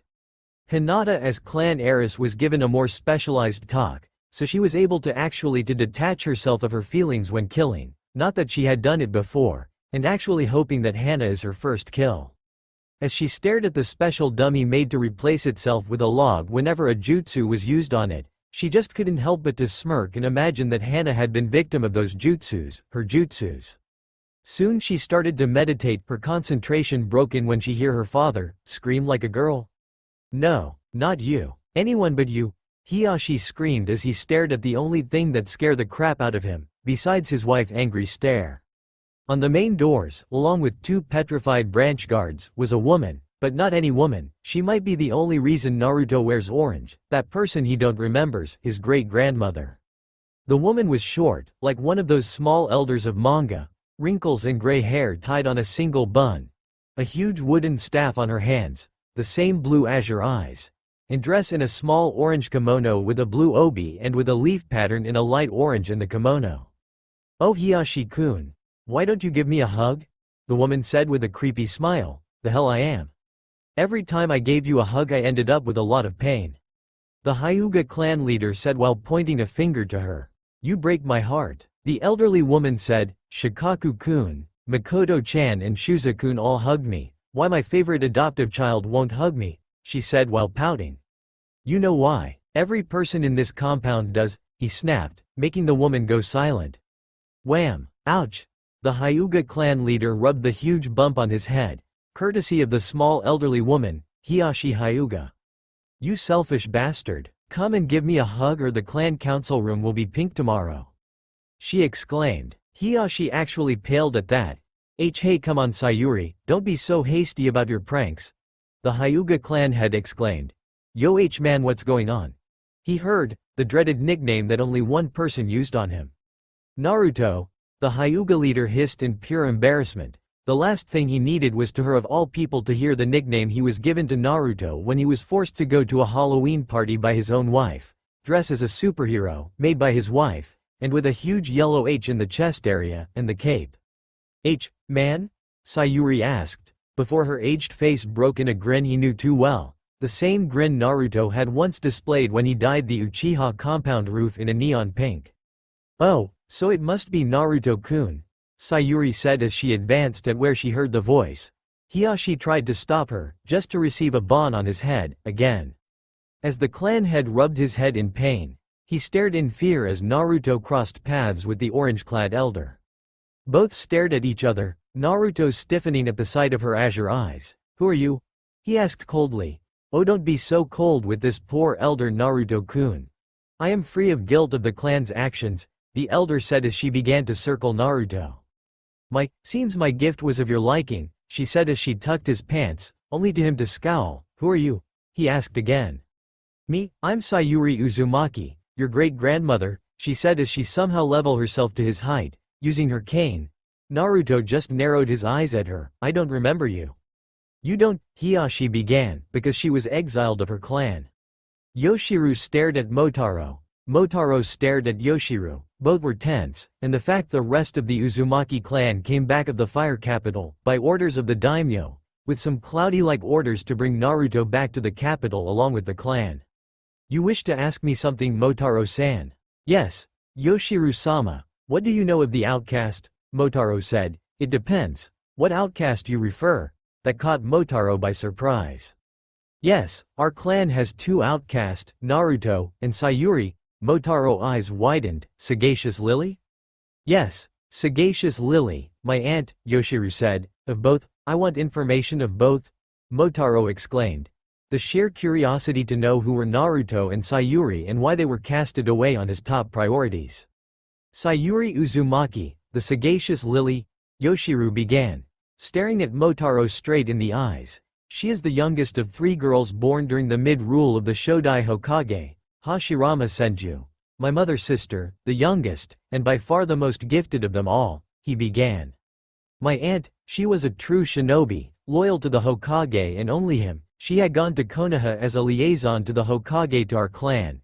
At the age of 12 she was a chunin under the command of the second Hokage, Tobarama Senju, and when the second shinobi war hit, she was the only Uzumaki against us, Yoshiru exclaimed. When the second war was over, she was called by the clan. We tried to assassinate her, Yoshiru said. I was 3 at that time, and I remember well enough that day, 20 Jounin class ninjas of our clan were brutally murdered by her. No mercy was given, not even to her own sister. Motaro tensed up. Sickened by the ways of her clan, she sent the heads of her assassins to us. With a note, she had exiled herself, only carrying the name Uzumaki to show that not all Uzumaki were bad as they believed, Yoshiru said as he stroked the sleeves of his kimono. She always wore orange clothes. Such was her love for orange that even her hair color was orange. Her kunai's sharp edges were orange. And like Naruto, she loved to prank. Rock Village was never the same without her pranks, Yoshiru said, looking outside then. In a way she and Naruto are alike. Both share the love for the color orange. Both are outcasts, and, he stopped, looking at Motaro. At that time she was known as a Sannin. She trained and fought with the likes of Hanzo the Salamander, and she even was witness of the birth of the very first Jinchuriki, one I fought when he went berserk and attacked rock ninjas during the Third Shinobi War. And Naruto, Motaro said, simple, the male Sayuri, as brash and loyal as Sayuri is to the Hokage. His loyalty is only to his village and people. The orders we got of the daimyo are fake, Yoshiru said. This is a move to bring Naruto to us. His marriage to Hana. The fact those who knew him in the clan are here. All seems to be part of a chess game, and we are part of it. You say we are pawns? Motaro said, more like puppets, because pawns are used to weaken and open the defenses, sacrificial lambs. But puppets, Yoshiru began. As puppets we have no will, we are pulled by the strings, yet we don't realize until it's too late, and we never see the strings in the hands of the puppeteer. We have to be wary, Yoshiru said with a look that demanded obedience. I don't know why the sudden interest in Naruto Uzumaki, but Sayuri is back, just confirmed. We cannot fall in personal vendettas, and we have to stay calm and united. Thank you Yoshiru-sama. Motaro bowed as he stood up. Motaro, Yoshiru stopped Motaro. Why do you hate Naruto so much? Because he killed my father. So, you're an outcast, like me? Naruto whispered. Hinata leaning on one of the door frames, looking at Sayuri in a critical way. She didn't trust any Uzumaki. Naruto was to her the only Uzumaki worth of her trust. Yes, I was not cut to be a cold Uzumaki, and to be honest, they pushed me into making my decision, Sayuri said as she drank her tea. You say you killed one of my great-grandmothers, right? Sayuri nodded at Naruto's question. Something I'm not proud of, but since I was born, me, Mayu and Masaru were at odds. Their loyalty was to the clan, whilst mine lied to the village I served. I was going to become a Rakunoichi, but I was sent to Konoha, as a symbol of peace of the clan to the Shodem Hokage. He took me in, and taught me that a village, Konoha was like a family, the family both you and I carved for so much, Sayuri said with a small smile. When he died and his brother took the position, I was already a chunin, and I knew the parents of many of the clan heads. I tell you this, Mikoto's mother was truly a spitfire, Hiyashi chuckled at the literal pun. When the second shinobi war came, I was the only Uzumaki on the ranks of Konoha, grass, sand and part of Rain Village, who opposed those who attacked first. I fought alongside the likes of Hanzo the Salamander. I fought alongside Danzo the Warhawk. I saw how Sarutobi became the god of shinobi. I saw the birth of the first Jinchuriki. Naruto's eyes widened at that, and so have Hinata's. I guess you know him, old, a hermit that roams the lands, looking for the likes of him, imparting them the knowledge he gathered throughout his life in how to fight and control the power of a Biju. Naruto nodded at that. Remember young one, you are now part of us, a brother in arms, in tears, in joy. Never let the power consume you. The words of the hermit till this day had kept him away of actually lusting for Kyuubi's power. The bloodlust sometimes he and every Jinchuriki had, he had overcome it, with great doses of ramen. When the war was over, I was called by my clan. I had on my belt at least 50 deaths of Uzumaki, along with 100 rock ninjas and 70 Rouge Rain ninjas. When I was halfway, I was ambushed by my own clan, Sayuri said, looking at Hiyashi. The battle is an example of how long a clan is willing to go to keep their secrets, although we use, not so drastic methods. A branch member there actually snorted at that. Earning a glare of Hiyashi. One thing is a seal that keeps the secrets of the Byakugan away of greedy hands. Other is killing a member of their own clan. The blood spilled that day taught all clans how low they would go just for revenge. Not even the Kagaya clan went to that length, Hiyashi said while looking at Naruto and Hinata, especially at Hinata. I fought and killed them, to someone of me, who trained with Hanzo, and proudly can say defeated. It was a child's play, yet to my horror I saw that they had sent my own cousins and sister to do the deed. And they had complied without hesitation. So I fought like that, without hesitation, Sayuri said, making Naruto sigh. He was caught in a similar position. I know what you think, Naruto-kun. You are caught in my position, and you're both right and wrong. Right, because those you will fight in a future are your family, your blood. Is hard to attack them, it takes a lot of courage to do so, and more to go to the lengths I went. But you're also wrong. Unlike me, you were casted away, just because you were a Jinchuriki, too soft for their standards. Trust me on this, they deserve every ounce of pain and suffering you are willing to give them. It's time they all pay for the wrongs made throughout their existence. Rape, murder, arms dealings, terrorism, torture, prostitution, and the list go on, continuing the vicious circle. Innocent are caught in the crossfire, and the new generation falls in the same temptations that their familiars had felt too. Yet you are out of that circle, you, one of the new generation, son of the clan head itself. You, my grandson, you can make the change, to stop it, to destroy it from the root, Sayuri said while looking at Naruto straight in the eyes. I know this, because unlike they, you are not alone, just like your father, you're meant to rock the world. Naruto's eyes watered at that. Words actually coming out of a familiar he didn't knew and actually was like him. Not with the demon stuck in his belly part. But he knew that at least he wasn't alone. Looking at Hinata he understood what Sayuri said, he is never alone. Besides, I owe you 12 years worth of birthday gifts and parties. The Uzumaki clan is known for never making birthday parties, the heartless, Sayuri muttered. So, you and I are going to go out, ambush the remaining clan members with some stench bombs. With pink dye. Naruto's eyes widened, as his mouth hung open, as did of Hinata's and the branch member. I forgot to mention, Sayuri-san was known as the prank queen, and responsible of the most degrading pranks ever to be cast on Konoha. Father still turns purple every time he remembers what she did to the clan council room, Hiyashi said with a shroud. So, what do you say, you're up for it?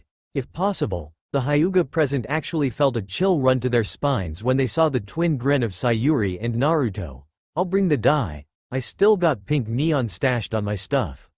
Why I accepted this in the first place? Sasuke thought as he was tugged by Sakura and Ino, one in each arm. Sakura dressed with a pink kimono with red blossoms around the fabric and a green obi that matched her eyes, and Ino who was dressed in a purple kimono with white flowers around the fabric and a white obi holding the kimono. The fact she was showing cleavage didn't help at all with the fact that Sasuke was about to burst, and his inner pervert, that he kindly called inner Kakashi, was howling like a wolf, shouting to take both girls there and there. Is your duty to find a pair of wonderful girls, Sasuke-kun, was what his mother had said. The clan must grow strong, and I know the Haruno and Yamanaka girl had the hots for you, and it will help with the relations among clans. I know I must do this, for the good of the clan, but, Sasuke thought as he looked at both girls, both sporting Naruto trademark grins, if something incredibly awesome doesn't happen in the next 5 seconds this pair will rape me. As by kami intervention, the trio saw Naruto pass by, a huge bag of something hoisted on his back. Then 5 seconds later a small elderly woman, actually jumping on a staff, cane. A bag bigger than her on her back. Not sooner than that. Hinata passed by, Hanabi on toe. Naruto-kun, Sayuri-san, please, come back. She yelled as Hanabi just stared at her sister, then at the Uchiha. Naruto is going to prank an Uzumaki convoy, with his great-grandmother, the youngest Hyuga said with a smile. A camera on her hands, pink neon Uzumaki with the stench to peel off the paint. That goes on my album. Wait me up, sister. She said as she ran behind Hinata. Both girls blinked, before shrugging it and turning to their Sasuke-kun. Only to both see they were linked with Raijin. The fuck are you doing here? Sakura asked. Well, Sasuke-san asked me to cover him up while he escapes goes and covers Naruto. He promised me a date with his twin cousins, oh yeah. Both Sakura and Ino twitched, Yubaka. Boom. BAMM. Crack. Yo, what happened? Shikaku asked, passing by with a grocery bag. That is the price I paid for having twins with D cups. Raijin exclaimed. Twitching on the ground, he pitied Naruto. He had to deal with that every day of his life. Hinata waited at her room, tapping her foot on the ground. She had lost both Naruto and Sayuri in halfway, it was already night, and Naruto hasn't returned to her. She knew that was expected of a man, especially of one like Naruto. He couldn't stay on one place, like if he had ants on his pants, something that would have sense with Shino, if he actually talked and moved as much as Naruto. And she knew that as his future wife, she would have to stand that once in a while, and surely he would come with sake on his system, and either in a super good mood, or full bastard mode. Soon the doors of her room opened wide, and closed fast, a laughing Naruto entering, with his jacket around his waist, his black shirt covered with several pink spots, and his headband around his neck, like she wears it. She narrowed her eyes as he let a sigh of happiness. Naruto Uzumaki. She exclaimed, making him stiffen. Do you realize what hour is it? She asked, crossing her arms. But Hina, Naruto began. Both had come to an agreement of not going passionate until they reached their room. There they could let it all go, both love and hate. Don't Hina me, Naruto. I know you hate all Uzumaki, yet you act like if you knew her all your life. She snapped. Thankfully their room was soundproof. Oh, I get it. Naruto began with a sly smile, walking to her, and then standing behind her. Are you jealous? He began, his hands gripping her hips. Or is just that we don't do things like I did with Granny Sayuri? He said, rubbing his hands around her belly, lifting the fabric of her shirt, and rubbing her bare stomach. Damn it, you even had a nickname to her. She snapped, trying desperately not to fall into his touch charms. Well, she is technically not an Uzumaki, she is an outcast like me. So I never met her, and I could see, he said, as his hands went to her shoulders, that she wasn't faking. She honestly likes me as a familiar, he said as he forced her to turn around, and smashing his lips into her eager lips. Both hugged each other, losing each other in the other's touch and scent. Both then collapsed on the bed, kissing each other without any control. Then both broke the kiss, Hinata on top of Naruto, their foreheads touching the other. Hina, I know I spend the day with Sayuri, but it was because for fun. I mean, how many times you can find a familiar that acts just like me, especially dress like me, he said, peeking her lips. True, you have a lot to make up to, she said with a smirk. Oh, and how? He asked. Trust me, Naru, she began as her hands traveled on his body. You're about to find out. With that she gripped something she loved much of him. Kushina didn't know how to feel now, piss of annoyed, but since both emotions were so close to each other, she could easily feel both at the same time. The remaining members of the clan had come at the elder's request. It seemed they had their own agenda regarding Naruto, and she didn't like it. If someone would use Naruto, that would be her. Besides, she is the clan head, pulling ranks on some old mummies as ancient as many of their scrolls was good. But at the matter at hand, she was pissed. Sayuri had chose the worst moment to return. True, she didn't affect her plan at all, but yet her sole appearance was a positive psychological factor on Naruto, and the successful prank made against the clan members surely had boosted his morale and steeled his resolve. She needed him to be vulnerable, both physical and mentally. Her plan wouldn't work if he was acting almighty and Hokage-like, even if he wasn't one. Staring at the pink, that's right, pink members who were ambushed, she couldn't help but to rub her temples. She could feel a wave of headaches coming. Sayuri, Naruto-size headaches. Soon she looked at Hana. She was walking to her new room, or as the young members like to call, the pain suite, because she had so many weapons and torture machines in there, that you had to wonder where she slept at all, and how in the 9 Tales of Kyuubi half of those things worked. Kushina smirked. Her plan was working. If all went according to plan, everything she worked for, forsaken, killed, and all would have been worth it in the end. She just hoped Naruto didn't kill Motaro, at least not yet. Sayuri-san, Hiruzen said with a smile. Old monkey, seems years weren't kind to you. Sayuri said. Looks who's talking, the one of the size of an average dog. You're just envious. Right, envious, Hiruzen said as he started at the small, yet deadly elder Kunoichi. I hear the rest of the clan has returned of the fire capital. Yep, they carried this, she said as he pulled a small note, with the daimyo seal on it. Naruto-kun surely knows how to give a distraction. Hundreds of shadow clones armed with pink neon paint-filled balloons. Oh, the horrors that boy could unleash on a war. I hope he never participates in one, Sayuri said, seeing the expression of the Hokage, angry, sad, surprised, then amused. Is a good forging, but a forging in the end, he said as he ripped the letter and tossed it on his ashtray. Naruto would never return to his clan, even if Kami itself ordered to him. He would rather kiss Kyuubi than do that. Sayuri smiled at that. True, Sayuri replied, looking at the pictures of the past Hokages, and stopping in the one of Minato. Even if Rock hates his guts, Daichi and the new Tsukikage respects the Yondaime power. He did what he did to defend his home. They understand that, Sayuri replied. They in a handful, she added as she focused her attention on Hiruzen. So, what do you think? Naruto-kun has a killer fiancé, good friends, he has an average life. Sayuri said. I was referring as a shinobi, you old coot.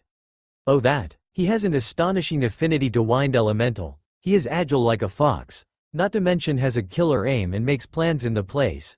He is nothing short but a genius in combat. I yet have to see how much control he has over Kyuubi's chakra, and if the rumors about him being Demon Lord are true. Oh, I assure you, Sayuri, they are true. He is Demon Lord. As for control of demon chakra, he can only reach 3 tails. If he goes 4 tails, he loses control, and goes on a rampage. It shortens his life every time he goes 4 tails, that's why he has forbidden to use it, along with his jutsu and his scythe. Oh yeah, I heard about that too. With it he reaps souls of entire armies, and splits spirits of men in two. Can't wait what the exams had to offer.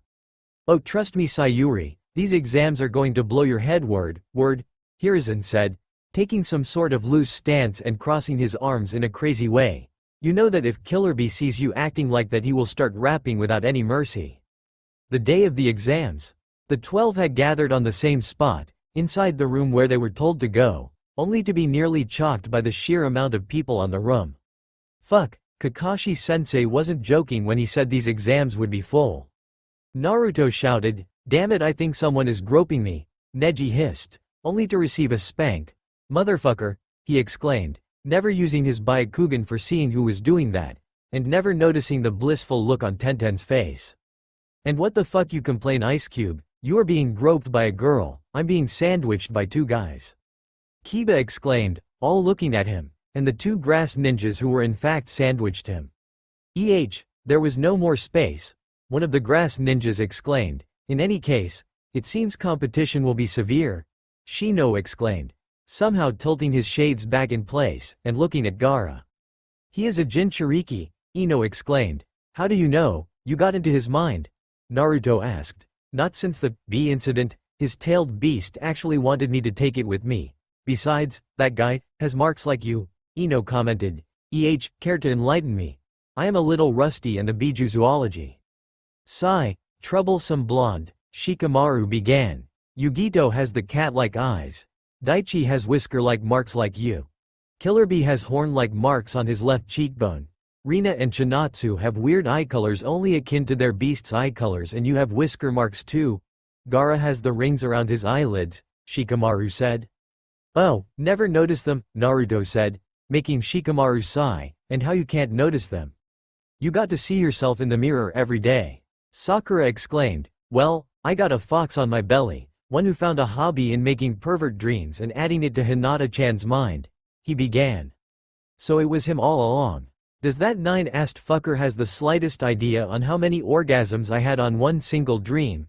She hissed, enjoying the position behind Naruto, and grasping her earlobe with her lips. No, but by the sounds you made at night you weren't complaining, Naruto exclaimed. Keep fucking like that, Naruto, and I'll make sure you don't even stand straight after our honeymoon. Well, that was informative, Choji said as he sucked a chocolate bar. Do you have to do that? Ino asked. Yes. My hands are trapped on something well-shaped and my chips are crushed. Damn it, you big-handed asshole, that well-shaped something is my ass. Oh, nice, he said with a grin, one that vanished as Ino attacked him by biting his cheek, right in the swirl. Ouch. They act like married couples, Shikamaru muttered. Look who's talking, the only guy on the group without a girl. Kiba exclaimed. Huh? Shikamaru rose an eyebrow at that. I beg to differ, but Lee has no girl with him. Are you sure? Because I heard that he is the eye candy of a pair of Cattern chicks, Kiba said with a smirk. And Shino? Shikamaru asked, ignoring the shocked look on Rock Lee and even Neji's face. I have an arranged marriage with a lady who has influential familiars and loves bugs, Shino said. And what about Kiba? Unless Sasuke turns out only being handling Sakura, then Ino ends up with Choji. Hence you ending alone. Kiba just smirked as he saw the Uchiha groan when Sakura hugged him a little bit too hard. Oh Shika, I'm already married. Now that was unexpected. Say what? Nearly all the room screamed, some shocked, some in envy, the rest in pure, simple disbelief. How come you were married before me and Hinata-chan? We were supposed to be married before anyone. Naruto exclaimed. Well, it's complicated. She was also to be wed to me, but her family is kinda at odds in traditions. They marry as soon the announcement is made, so I was married at the tender age of 2.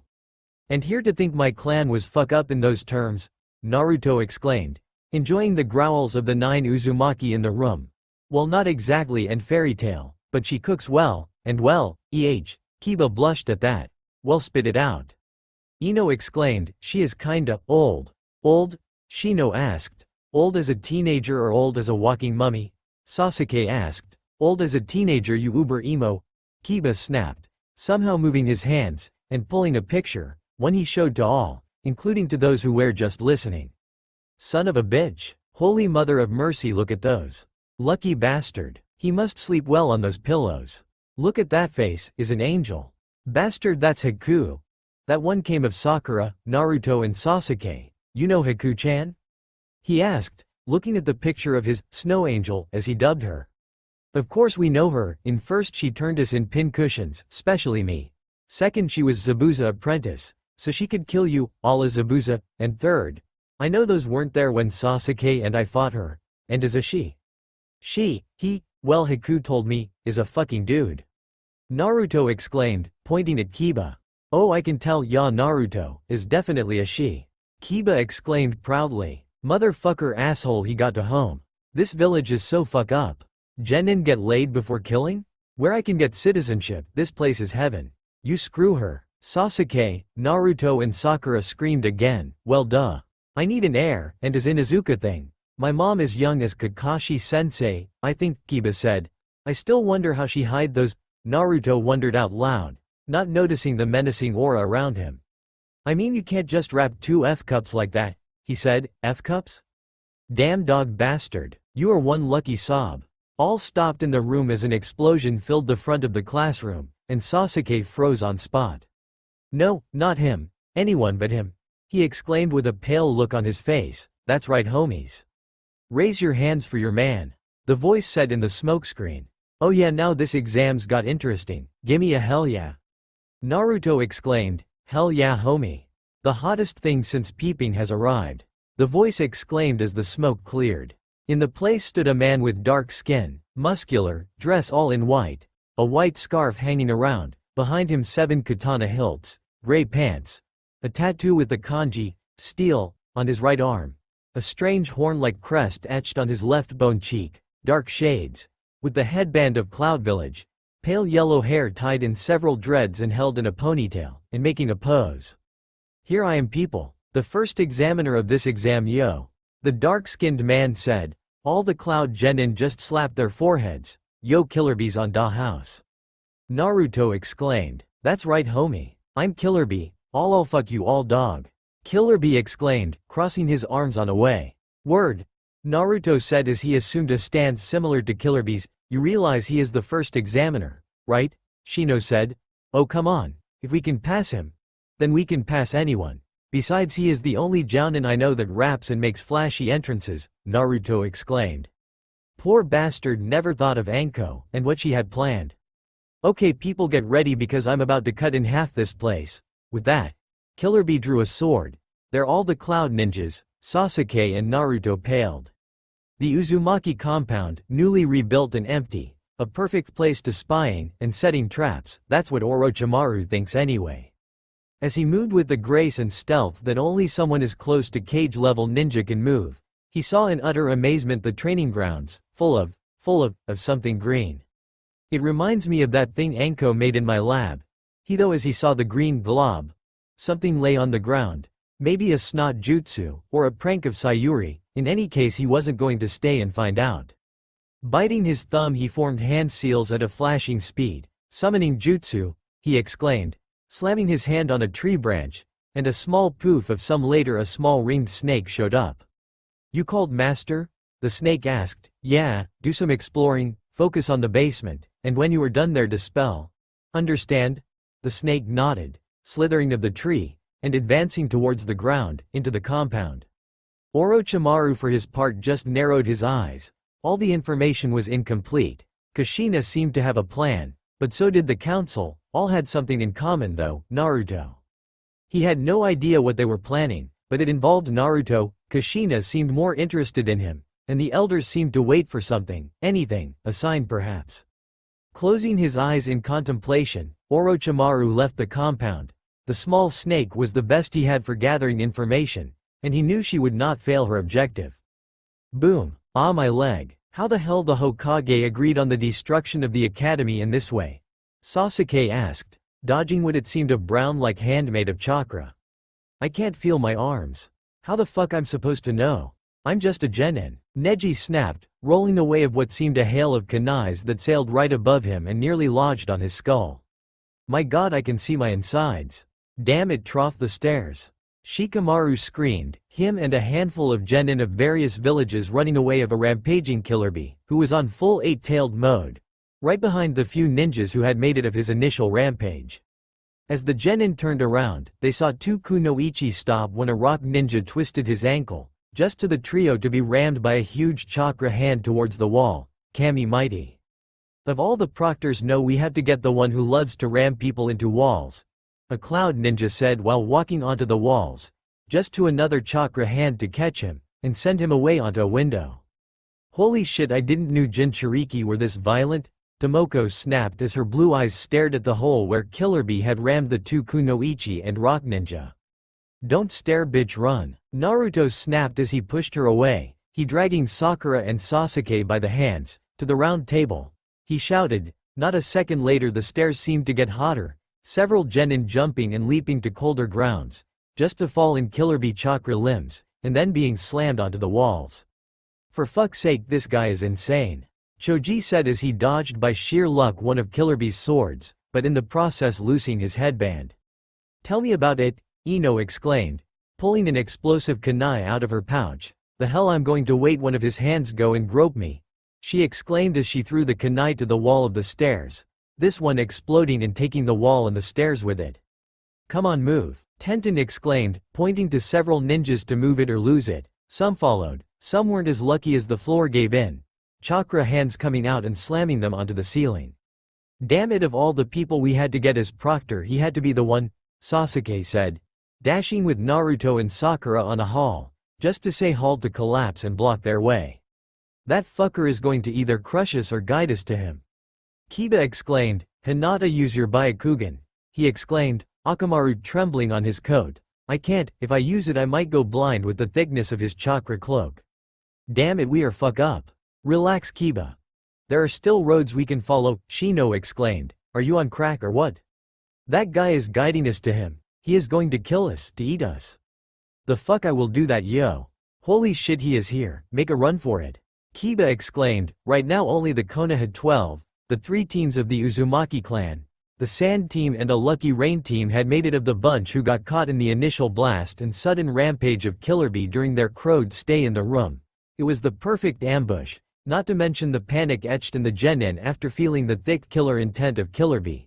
The only reason those surviving teams were still in one piece was because they were closer to the exit.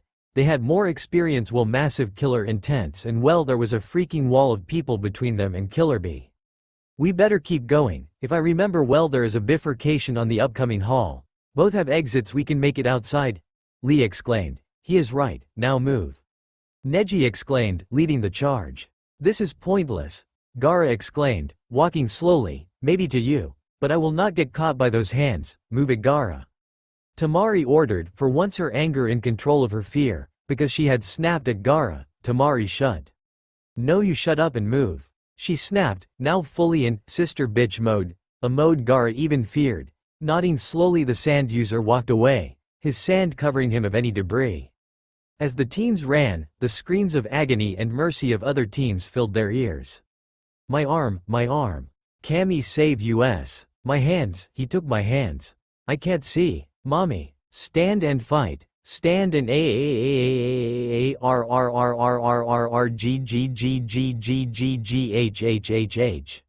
No, please, please. The group was shocked. They had never heard so much begging, screams and agonic pleas of mercy.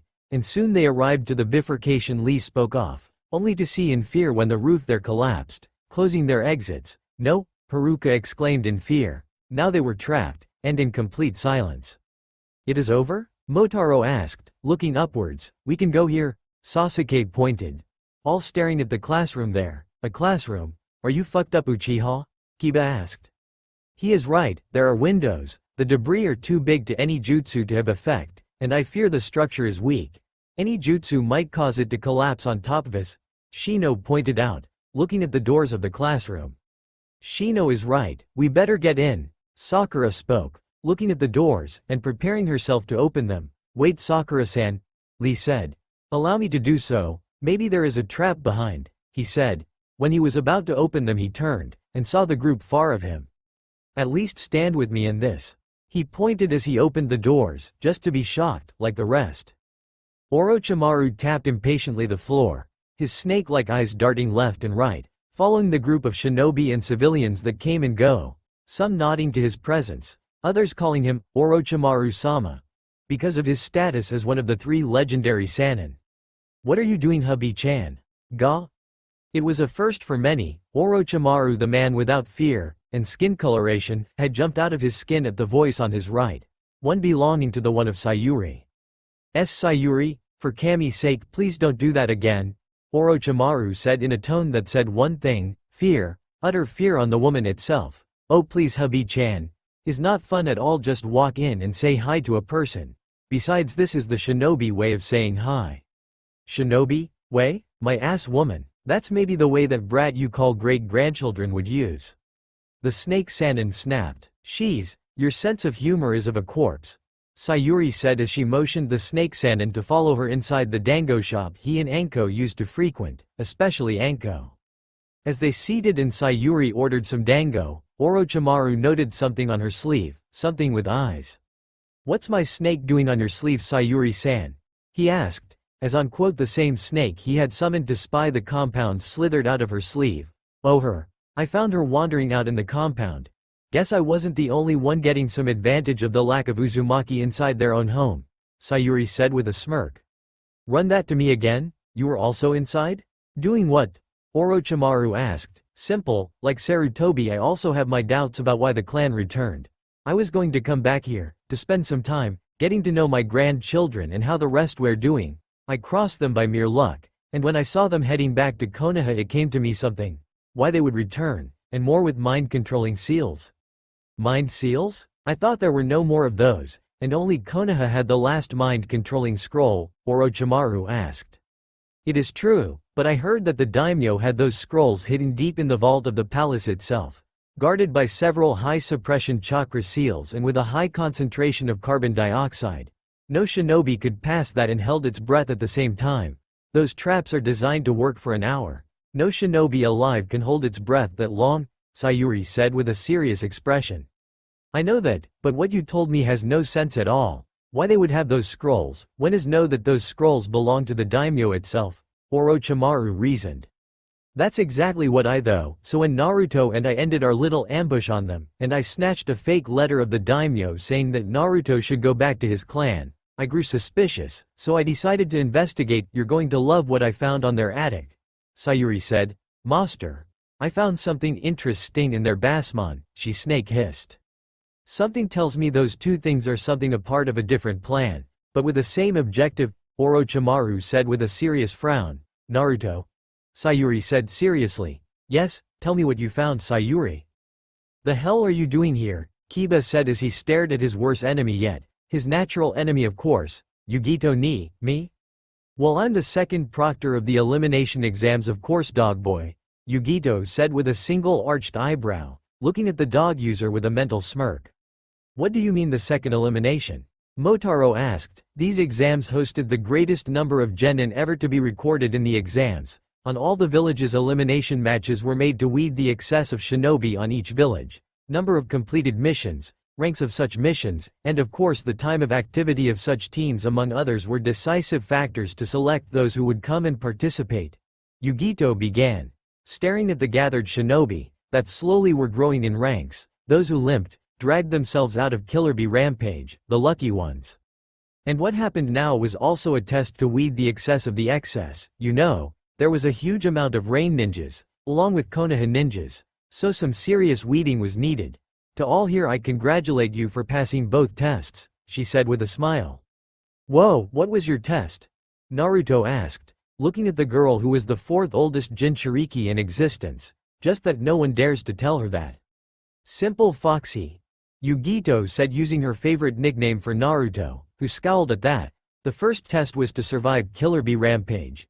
Only those with fast reflexes and those who has previous experience fighting and dodging a Jinchuriki would pass, since they are used to sudden destruction and massive killer intent. The second test, however, my test, was to make it out here, in a scenario of destruction, unstable and that could collapse in any moment, blocking your exits, and in a way forcing those to look for an alternative way, going trough the third and second floor. Where Killer Bee-san was waiting for all of us, Shino said. Exactly, Bug Boy.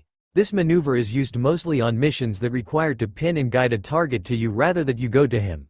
Most chunin use this tactic along with jounin in highly fortified compounds of criminal warlords with huge amounts of samurai at their disposition. There the only thing valid is kill all that's not friendly. Scare the target to go in the way you want it to go, and then hear his or her screams of mercy. Trust me, is a satisfactory sound. And more when you see what he or she has done with people, prostitution, drugs and selective assassinations, all to terrorize the community. I see you all, and I see myself when I was young, fearful, but ready for any challenge, ready to fuck the world sideways, and sometimes you can. But the world has a knack of bitching and fucking you up worse. Never lower your guard. Great shinobi have fell for lowering their guard. Life is a never-ending battle to get what you want: love, power, respect. Some of you know it, Yugito said as she glanced at Naruto and smiled. Others don't, she added, glancing at Motaro and the remaining Uzumaki and narrowing her eyes. And let me tell you something. Those bastards are the first to fall with a pole sticking out of their asses. Be glad you will die with a bloody kunai on a hand and the corpse of your enemy at your side.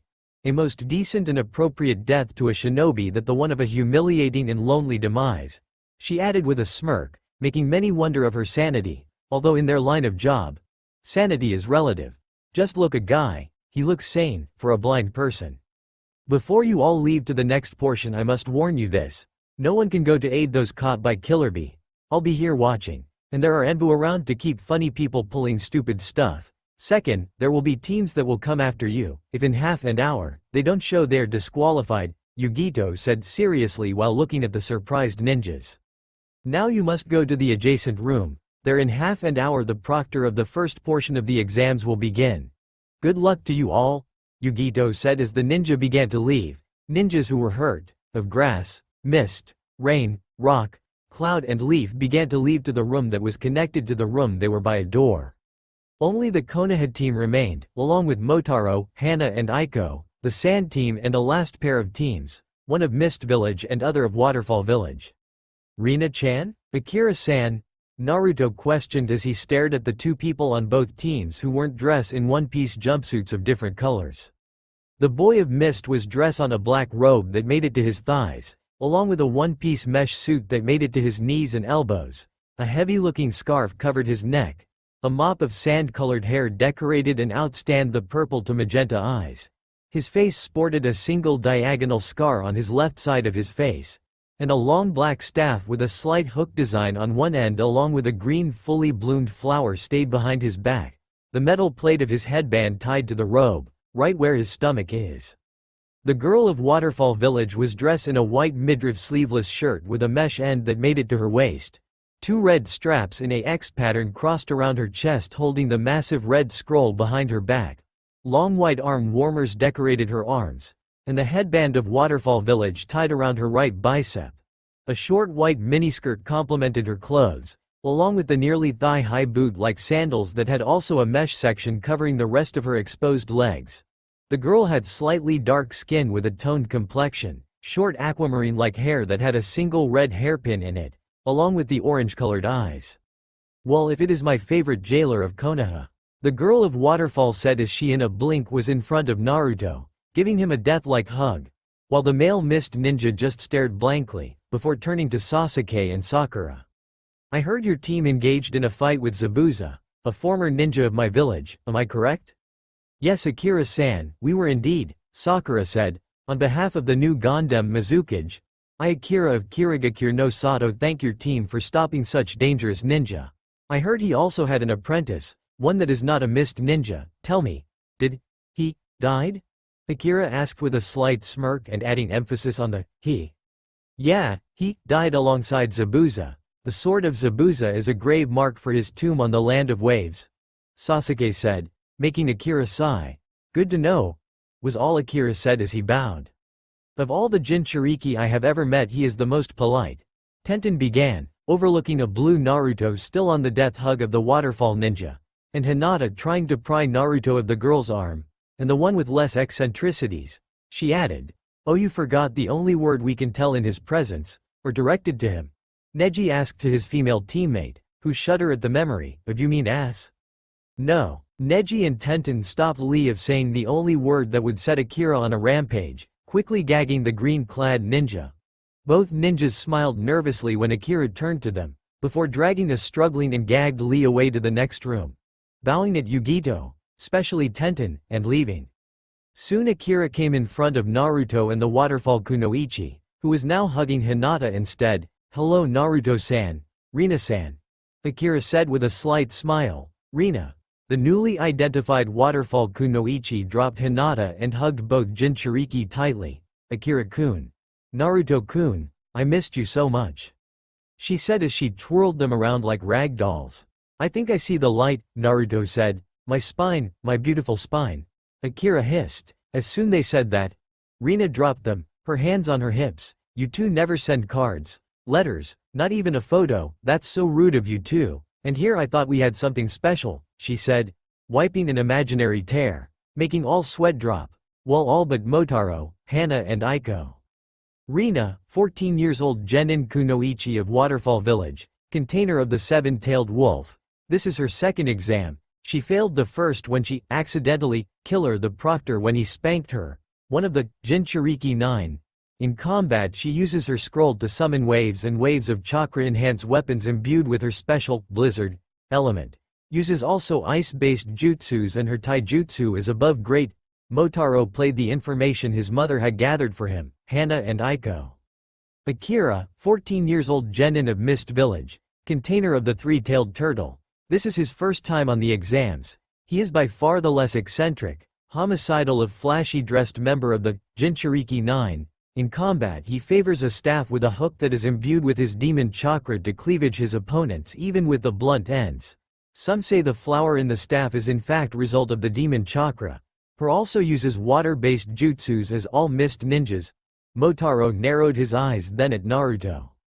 Naruto Uzumaki, 12 years old, Genin of Leaf Village, contained of the nine-tailed fox. This is his first time on the exams, by far the brashest and flashy-dressed of the 9.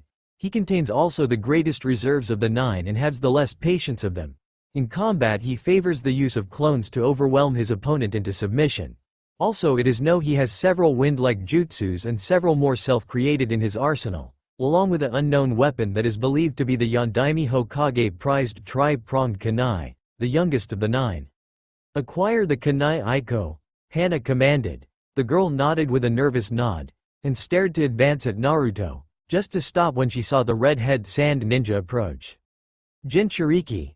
The trio turned their attention to Gaara itself. "Well, the technical name we got is Power of the Human Sacrifice, but I would prefer rather the term Charka Jailers, is less insulting," Akira said. "Mother wants your blood, of you 5. 5? Did the ceiling went wrong and you need glasses, buddy? We are 3, Rina snapped. He is referring also to Killer Bee and me, right Gaara-san? Yugito said as she looked at the young Jinchuriki. You should measure your words, buddy. Me and Killerbee are not pushover. We control our power to a greater extent than you. Akira and Rina had fully tamed their cloak forms and Naruto here. You ought never to piss him off. He is the youngest and smallest of us. Hey, but he is also the most dangerous and unstable of all of us. Take it of me that I fought him once. He will gut you, rip your head, peel flesh and muscle, empty it and then use your empty skull for a ramen blow. Yugito ended, her eyes changing into cat-like slits, and letting a Cheshire-like grin to the unmoving sand ninja. Regardless, you will validate my existence. With that, Gaara left, along with the two freaked sand ninjas. His official people, Gaara of the Sand is the craziest of the bunch, Yugito exclaimed. Even more that Killerbee-san? Akira asked. Well, B is not blood crazy like, oh you know what I mean. Yugito hissed. So, seals placed on the attic, and seals placed on the basement, what is all that about? Sayuri wondered. She and Orochimaru had left the restaurant and had gone to his lab, since it was safer and was not full of curious eyes and listening walls if you know what I mean. Those seals were placed all over the room. The one on the basement is placed on a spiral pattern, right above them and on the floor. Rune designs on both along with several gravity seals on the walls, or so my snake found out, Orochimaru said as he inspected one of his many experiments. This one was more about trying to get a cross between a fish and a plant. So far he only has three-eyed fishes or plants with gills. I don't know those seals, especially the specification you just draw, Sayuri confessed as she stared the chalkboard where Orochimaru's snake had painted the seals and the rune marks. For being a thing without arms or legs and being that small she was good at drawing. Indeed, but you do know the seals placed on the attic, Orochimaru said, making Sayuri narrow her eyes. I do. Those seals are in fact part of the Uzumaki darker heritage. Darker? Then was the hell is the slavery and prostitution they do so blatantly? Orochimaru hissed.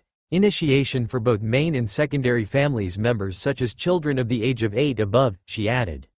Well, fuck, Orochimaru said. He knew clans had their way to initiate their children into the clans in an active form. The Hyuga main children had to witness the sealing of the branch children, while the Uchiha had to perform a fire jutsu. Or others like the Murasama who instead of those things made their children to forge their own blade. Since their swords were extensions of them, they had to feel it, own it, know it. So what better way to own, know and feel your weapon than to make it? What does it do exactly? It turns your brain in jelly. Say what? That seal is what the clan calls mind and behavior modification seals. You know the brain is complex. You can ask Inoichi-kun about that. Orochimaru nodded at that. Damaging the brain is an easy task, even more with seals. The Hyuga clan seal is a clear evidence of it. He nodded again. But the tricky thing is to control it. There the seal enters. Hold on Sayuri, if I think what I think you're about to tell me, this could be an instant kick out of Konoha to the Uzumaki clan. Such kind of jutsus are forbidden and are instant exile of the related to that. I know Oro, but the thing is that the seal they have is severely modified, she said, looking at the Sannin straight in the eyes. What do you mean? Usually the seal affects the brain slowly. A week long of exposition to the active seal is enough to make the target becomes a puppet to the user, but this one. Yes, this one, is made to completely erase the memories and implant new ones. So, what to do now? Sasuke asked as the group entered the less crowded, but still huge classroom, which sported ninjas who were tending their wounds. Several of them had lost part of their clothes, not to mention many sported nasty burned and fully scarred gashes. Well, we can go there, Sakura suggested, pointing to the position where the Uzumaki team was gathered. There was also a Konoha genin who had some strange cards in his hands. The boy had silver hair like Kakashi, glasses and looked naive, innocent, but also experienced. Soon the boy with glasses raised his sight and looked at them with a smile, making motions with his head to go to him. The Konoha 12 did so, Rina and Akira joining their respective village teams, or what was left of them of course. So, you're the famous Konoha 12? The boy with glasses spoke. And you are? Neji asked. Yakushi Kabuto. I must assume you wonder what are these? Kabuto said as she showed them the blank cards. All nodding. With a flourish Kabuto placed a card on the floor, tapping it slightly and starting its spin on the floor. With a slight poof the blank card now had information in it. I'm a veteran of this exams. I have at least participated in it 7 times, failing for one thing or another. These exams are always random, so you never know what might comes, like what happened upstairs. That is the first time the hosting village ask foreign ninjas to help them. Comes to show the promise of future Chunin here, Kabuto said as he took the card away. Tell you what, I got updated information of every genin that has come to this exams. Just ask me anything about them, their ninja village, a reference, their hair color, anything, and I will find it and give you a heads ups about them. What do you say? Deal? Sasuke said as he stepped forward. Gimme the information of Gaara of the Sand, Motaro Uzumaki, Rina, Akira and Naruto Uzumaki. That surprised the Konoha 12. Well, I got so see what he has about him, and considering I'm his teammate, if the information is accurate then the rest is accurate, he reasoned. Kabuto smirked before taking a sweep of his deck of cards, and pulled 6 blank cards, to disperse any doubt. Let's start with our favorite orange. Ramen Black Hole, Kabuto said, earning a snicker of the girls. Ha ha, very funny, don't force my hand and make nicknames form you 4. He hissed, making the 4 girls just giggle more. The only moment they don't giggle is when I go Kyuubi, the rest of time is mockery, my life sucks. Okay, now let's see this, Kabuto said as she showed the group a picture of Naruto. A pentagon which had stats of ninjutsu, taijutsu, genjutsu, chakra reserves, speed, showed also a small square to show a possible weapon, along with the number of missions made, and a small data about his teammates and sensei, age and some small bio. Naruto Uzumaki, age 12, his ninjutsu and chakra reserves are off the charts. His genjutsu skills are lacking. His taijutsu level is unknown and speed is incredibly freaky. He uses a strange kunai as primary weapon. He has complete 50 D-rank missions. 1C made a ranked mission. His teammates are Sasuke Uchiha and Sakura Haruno. His sensei is Kakashi, copycat, Kakashi, container of the 9-tailed fox. Naruto is able to control that chakra to an extent due to the complexity of the seal. He is engaged with a Hyuga Heiress Hinata Hyuga, and is the only genin no in having a nickname, long I might add, the Demon Lord of the Round Table. Whispers soon followed that last sentence. Thanks a lot Glass Guy, now everyone wants to see if it is true, Naruto hissed. Not my fault. Sasuke-san anted accurate information, I gave it that information. Yes, it is accurate, way too accurate. Only our senseis, Iruka, the Konohamaru Corps, the Anbu, us and the Hokage know who that Naruto is, Demon Lord, along with a handful of different clans. Something is wrong. Tell me of the rest, Sasuke said while looking at Kabuto. With a smile Kabuto pulled the second card, the one of Rina. Rina, 14 years old kunoichi of Waterfall Village. As Naruto-kun her ninjutsu and chakra reserves are off the charts. Genjutsu non-existing, taijutsu a mystery and speed the same of Naruto-kun. She has complete 120 D-rank missions, 4 C-rank missions and a single B-rank mission. Container of the 7-tailed wolf. Owner of the winter. Her ninjutsus are able to freeze all. And his special weapons are something that make her chunin and jounin material. But her temper leaves a lot to desire. In combat is better to avoid her. She is skilled with or without the other chakra, Kabuto said as he pulled the third card, which turned to be of Akira's. Akira, 13 years old shinobi of Mist Village. As Naruto-kun and Rina-chan he has the same stats. He wields a huge pole with a hook. Both sharp enough to cut 3 men in half while hiding behind a granite rock. Container of the 3-tailed turtle. Mass user of waters. His ninjutsu skill are perfect since he is of an island surrounded in water. In combat you better fight him without uttering a single curse, especially a uuuffff. Kabuto never finished his sentence when Naruto had his hand met his mouth. Don't you want to die a very painful and humiliating death? Naruto hissed as he removed his hand of Kabuto's mouth. So, the myths are true. Oh well, to the next one. Gaara of the Sand. They're the 12 tensed up. 12 years old shinobi of Sand Village. Unlike Naruto-kun, Akira-kun and Rina-chan. His taijutsu, genjutsu, speed are lacking, while his chakra reserves and ninjutsu are off the charts, but not as massive compared to those of Yugito-san. He is the one-tailed raccoon jailer, controller of sand. His main weapon is his gourd which contains a lot of sand. He has complete 15 C-rank missions, 5 B-rank and 2 A-rank, and odd tip. He always slaughter his opponents. And he has returned of every single mission unscratched, Kabuto said while looking at the genin seriously. So, no scratches, nice feat, but nothing to gloat about, Kiba said as he smirked at Naruto. He knew that Naruto could easily do the same. Now Motaro Uzumaki, odd. That caught all off guard. Motaro is relative new, compared to his half-siblings. His skills are unknown, not like Hana or Aiko. The only thing I can say certainly is that he has wind jutsus, like all the clan, and big chakra reserves to pull them off, Kabuto said.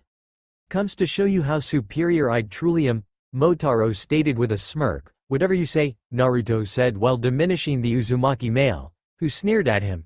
You better keep a watch on that whore you call girlfriend, Motaro began, making Naruto growl. Accident happens, and there are plenty of dark alleys around Konoha. Motherfucker, Naruto hissed as he stood up and advanced to Motaro, only to be stopped by Aiko. Motaro-sama, Naruto-sama, please stop, is not worth, she began. Did you call him, Sama? Motaro said, I did, after all. He contains a power, far beyond the one of the whole clan combined. Power like that requires respect. Even if it comes of the outcast, it is not wise to make enemies out of someone who can match Mother easily, and level our clan compound. Again. Aiko said at Motaro who just growled at her before leaving. I'm sorry, Aiko then turned to Naruto, bowing, but you should heed his warning. Motaro-sama is someone who keeps his threats, she added. Tell to my mother's lapdog that if he even dares to touch Hinata, he and his clan will pay, Naruto hissed as he turned away. I know you will, Naruto-sama. I just hope Motaro-sama understand that he is playing with our clan safety, Aiko thought as she went to her team. All eight glared at her. What the fuck were you thinking, woman? Tomoko snapped at her. What else? Last thing we need is a war with the Kyuubi Jinchuriki. Maybe Motaro is my half-brother, but I care more for the clan safety than his. We really don't need a war, and less with what we saw today, Aiko hissed. Explain, was all Hataro asked. Simple, he is not longer the little boy we bullied. He isn't longer a brother to Hana or any of us. He is no son of our mother. We give him a reason he kill us. He has enough power to level half of Konoha. Let us not give him a reason to send that power over us, Aiko stated. Bitch, she better remembers her place. Not that I care much of the clan. Half of them can die for all I care. Their losses will be inconsequential compared to the thing we will earn, Motaro thought with a scowl on his face. Aiko is right. If we push Naruto he'll push us onto the ravine. I care for him. Even more to practice incest on him and act as mother just to get my brother back. But what if I push him too far? Hana thought while looking at her brother. It is worth it, she repeated herself. Noticing that Naruto has his right arm wrapped around Hinata's waist, she had to fake jealousy just to keep the facade. There was much in stake to mess up right now. Okay maggots, enough games, I want you seated right now. With that scream the Chunin exams officially began. What are you thinking, Oro? Sayuri asked as she stared at the snake Sannin working on his latest experiment. Some sort of chemical that, well, it does something, he is sure. He just has to find out what it does. That mind-erasing seal, Inoichi, can erase memories as well. Then why they require such a nasty configuration of seals to do so, he wondered.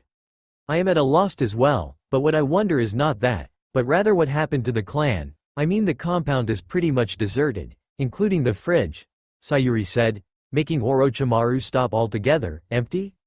As no food, not even Kushina's strawberries? Yeah, not even, no way. There is no way Kushina dropped her strawberries, she both love and need them, Sayuri said with a worried look. So you too, huh? Orochimaru said with a smirk. Listen well, this is something me, Jiraiya, Makoto, Hiyashi and Sensei know about. During the week after Kyuubi, Kushina ate strawberries like crazy and kept Naruto-kun close to her. Not even letting the nurses take care of him, she was afraid that something might happen to him. Hell, she even tried to cut my tongue off when I got close to Naruto-kun. Then when she was released of the hospital we didn't saw her for 2 days. The next day after her short disappearance she showed up, not caring for Naruto and not eating her strawberries, Orochimaru said, making Sayuri eyes to widen. Impossible.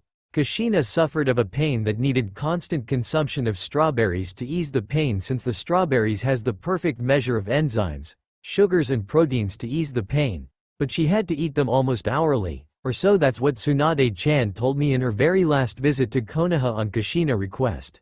The pain. According to Tsunade-chan, the pain was something out of her range since it was chakra and nervous related. So was the complexity of it to make her tell her that Kushina would eat strawberries for the rest of her life, and the pain, if not treated in the next 5 hours, would kill Kushina. Orochimaru just stared at Sayuri, shocked at that revelation. I didn't knew that.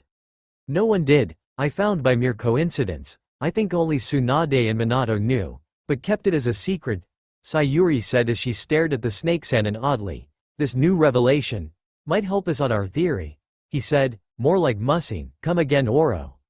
Sayuri Ba-chan. He began. She knew he was being serious. He only called her like that when something important was about to happen. I think, this isn't the real Kushina. Kushina stared in anger at the broken jail bars of the former Uzumaki compound in the fire capital. Only a pair of ragged shirts. Remains of Strawberry's leaf.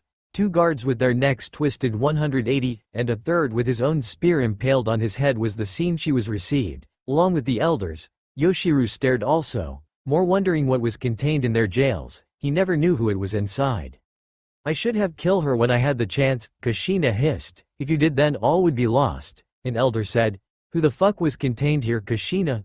Yoshiru asked to his daughter. None that you care, father, she replied bluntly. Don't you fuck with me, Kushina. I want names, now, he demanded. Very well, old man, she said with a smirk. His eyes widened at that. Only one person called him like that. Ggg hhhhhh. Yoshiru grunted in pain as he felt something pierce his chest. Looking, he saw that the same spear that had killed the guard was now lodged on his chest, courtesy of his own daughter.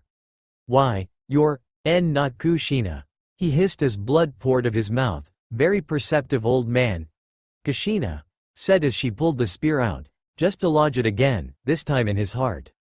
B bitch, I should have no, he hissed as he collapsed on the ground. The elders looking at him in scorn.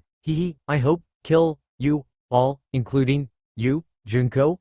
With that, Yoshiru let his last breath, his eyes glazing, and his body going limp, but with a smile, a secretive smile. Send branch members to his room. Check all, Kushina said as she kicked Yoshiru's body. Bastard. This is too easy, Naruto thought as he stared at the questions of the first portion of the Chunin. True, he sucks at written exams, but it's because he can only memorize the complicated, long and boring speeches that seem to relate with super powerful ninjas. PFT, come on, this is piece of cake. What was the name of the 3 great dojutsu? Of course the Sharingan, Byakugan and Rinnegan. I mean, all 3 are freaky. That and Hinata is forcing me to study. It also helps to have a girlfriend, soon-to-be wife, that in order to sleep naked with her must first study at least 3 books of the Hyuga library. Oh, the joys of being manipulated by your woman's body. Oh, you got to be kidding me. If the Jinchuriki shared a mental link, they would have agreed, because one of the questions included the names of the 9 jailers. Oh man, this is painfully easy. Let's see, Gaara, Yugito, Akira, Roshi, Daichi, Raijin, Rina, Killer Bee, and of course me. Better to write my name instead of me, if that would be some serious mess up, Naruto thought as he wrote the names of the 9 jailers. It was pure luck that he, Akira and Rina were the only people on all the freaking classroom not cheating. Great, the 3 jailers turned to be bookworms. Of course they can be talking with their inner demons, asking them questions, thus cheating, but in a way no one can be sure. Unless you're a Yamanaka. Only the sand guy seems to be the only one cheating of the 4. Well, this exam is technically answer questions. But, of all the people I had to get them. The bookworms. Well, at least if they are cheating, they are doing it in the most subtle way. One Ibiki Morino thought. His eyes scanned the hopefuls' Chunin. At least 56 teams of the huge number of 345 teams that first made it first before Killer Bee Rampage were there sitting. Number 34, this is 5th strike. You and your team are out, a proctor said. Let's make it 24 teams. Because in the past hour those 56 remaining teams have been reduced to 24. The exam was simple. Answer 10 questions in the next hour. The last question would be given to the class in the last quarter. But there was a catch. If you cheated you lost points. Since all started with perfect 10. Get caught cheating 5 times and you're out. If one of your teammates scores 0 then your team gets screw. And if you fight with the proctor you get screwed by the proctor. Simple as that. But to those smart, The exam was designed to force Yo to cheat, as the eyes of the Sharingan, the dual Byakugan veins, the dog barking, the mirrors on the ceiling, the mind transfer technique, the shadow imitation, the bugs, the chakra in intervals, and of course the floating eye was of any indication.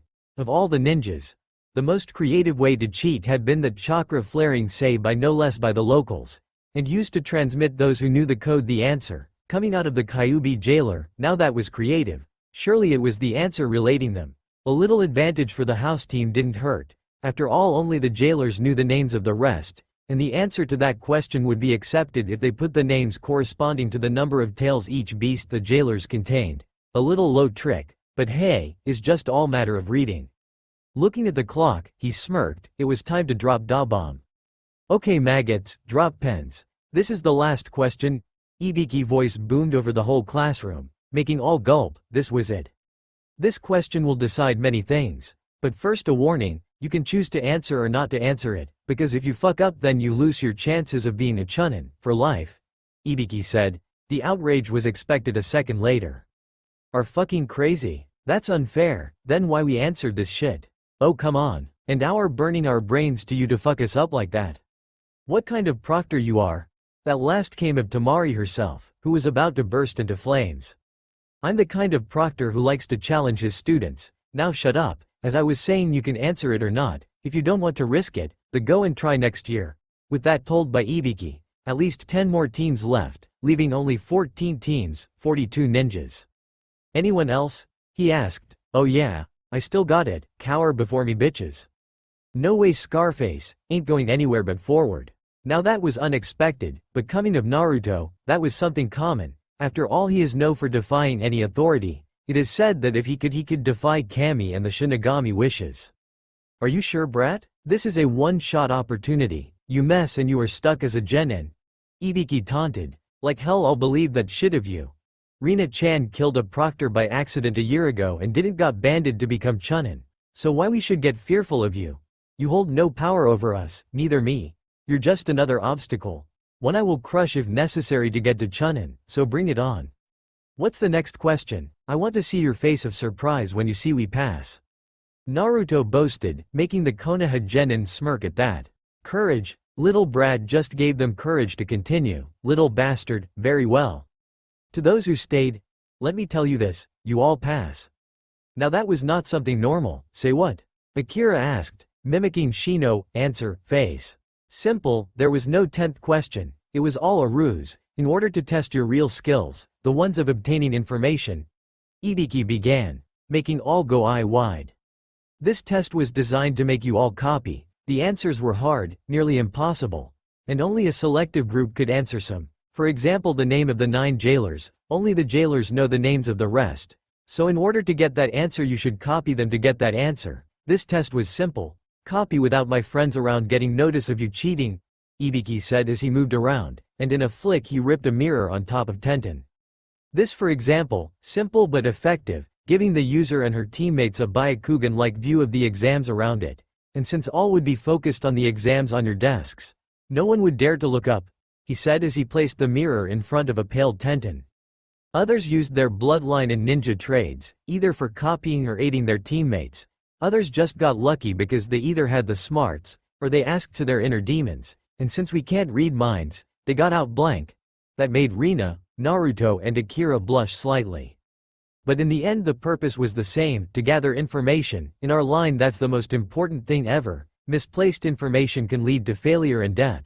But what if a case like the one of the last question is presented to you all, where both ends mean something bad? What would you do? Give up, knowing you failed, or advance to a certain death, risking your life and the life of those around you? He asked, looking at the chunin hopefuls. Hell no. As a ninja we are faced with death situations like that daily, but as ninjas is our duty to risk our lives. To complete such mission, is our skills that keep us alive, and in the end when you complete that mission against the overwhelming odds you will feel fulfilled. As chunin you will act as leaders, and as your duty to act accord to a leader, and to face the consequences of your acts, knowing that your teammates know the same. With that Ibiki took his bandana off, showing all what he had hidden, scars, drill marks, burn marks, acid-like burns, all on his bald head. As a chunin you will be put in the same situations I have, torture, you better be prepared. Those who run are not worth of the title chunin. They are not even worth of the name ninja. To those woe past I congratulate you all, he said as he put his bandana on, and just in time, because a white blur just crashed on the room, in front of Ibiki, opening itself, revealing a banner held in kanais by each end, and written in huge capital and bold letters was, Anko Mitsuragi, second proctor of the exams. Only one person voiced the reaction of the rest, what the fuck? The forest of Konoha, so familiar, yet so alien to her at the same time, she had been trapped there for so long, only hearing the voice of the whore that stole her life, her son and daughter, who turned her daughter in a self-loathing bitch and her son, oh her son. Oh her son, he had been turned away, twisted to the point of hating all with the name of his clan, and her.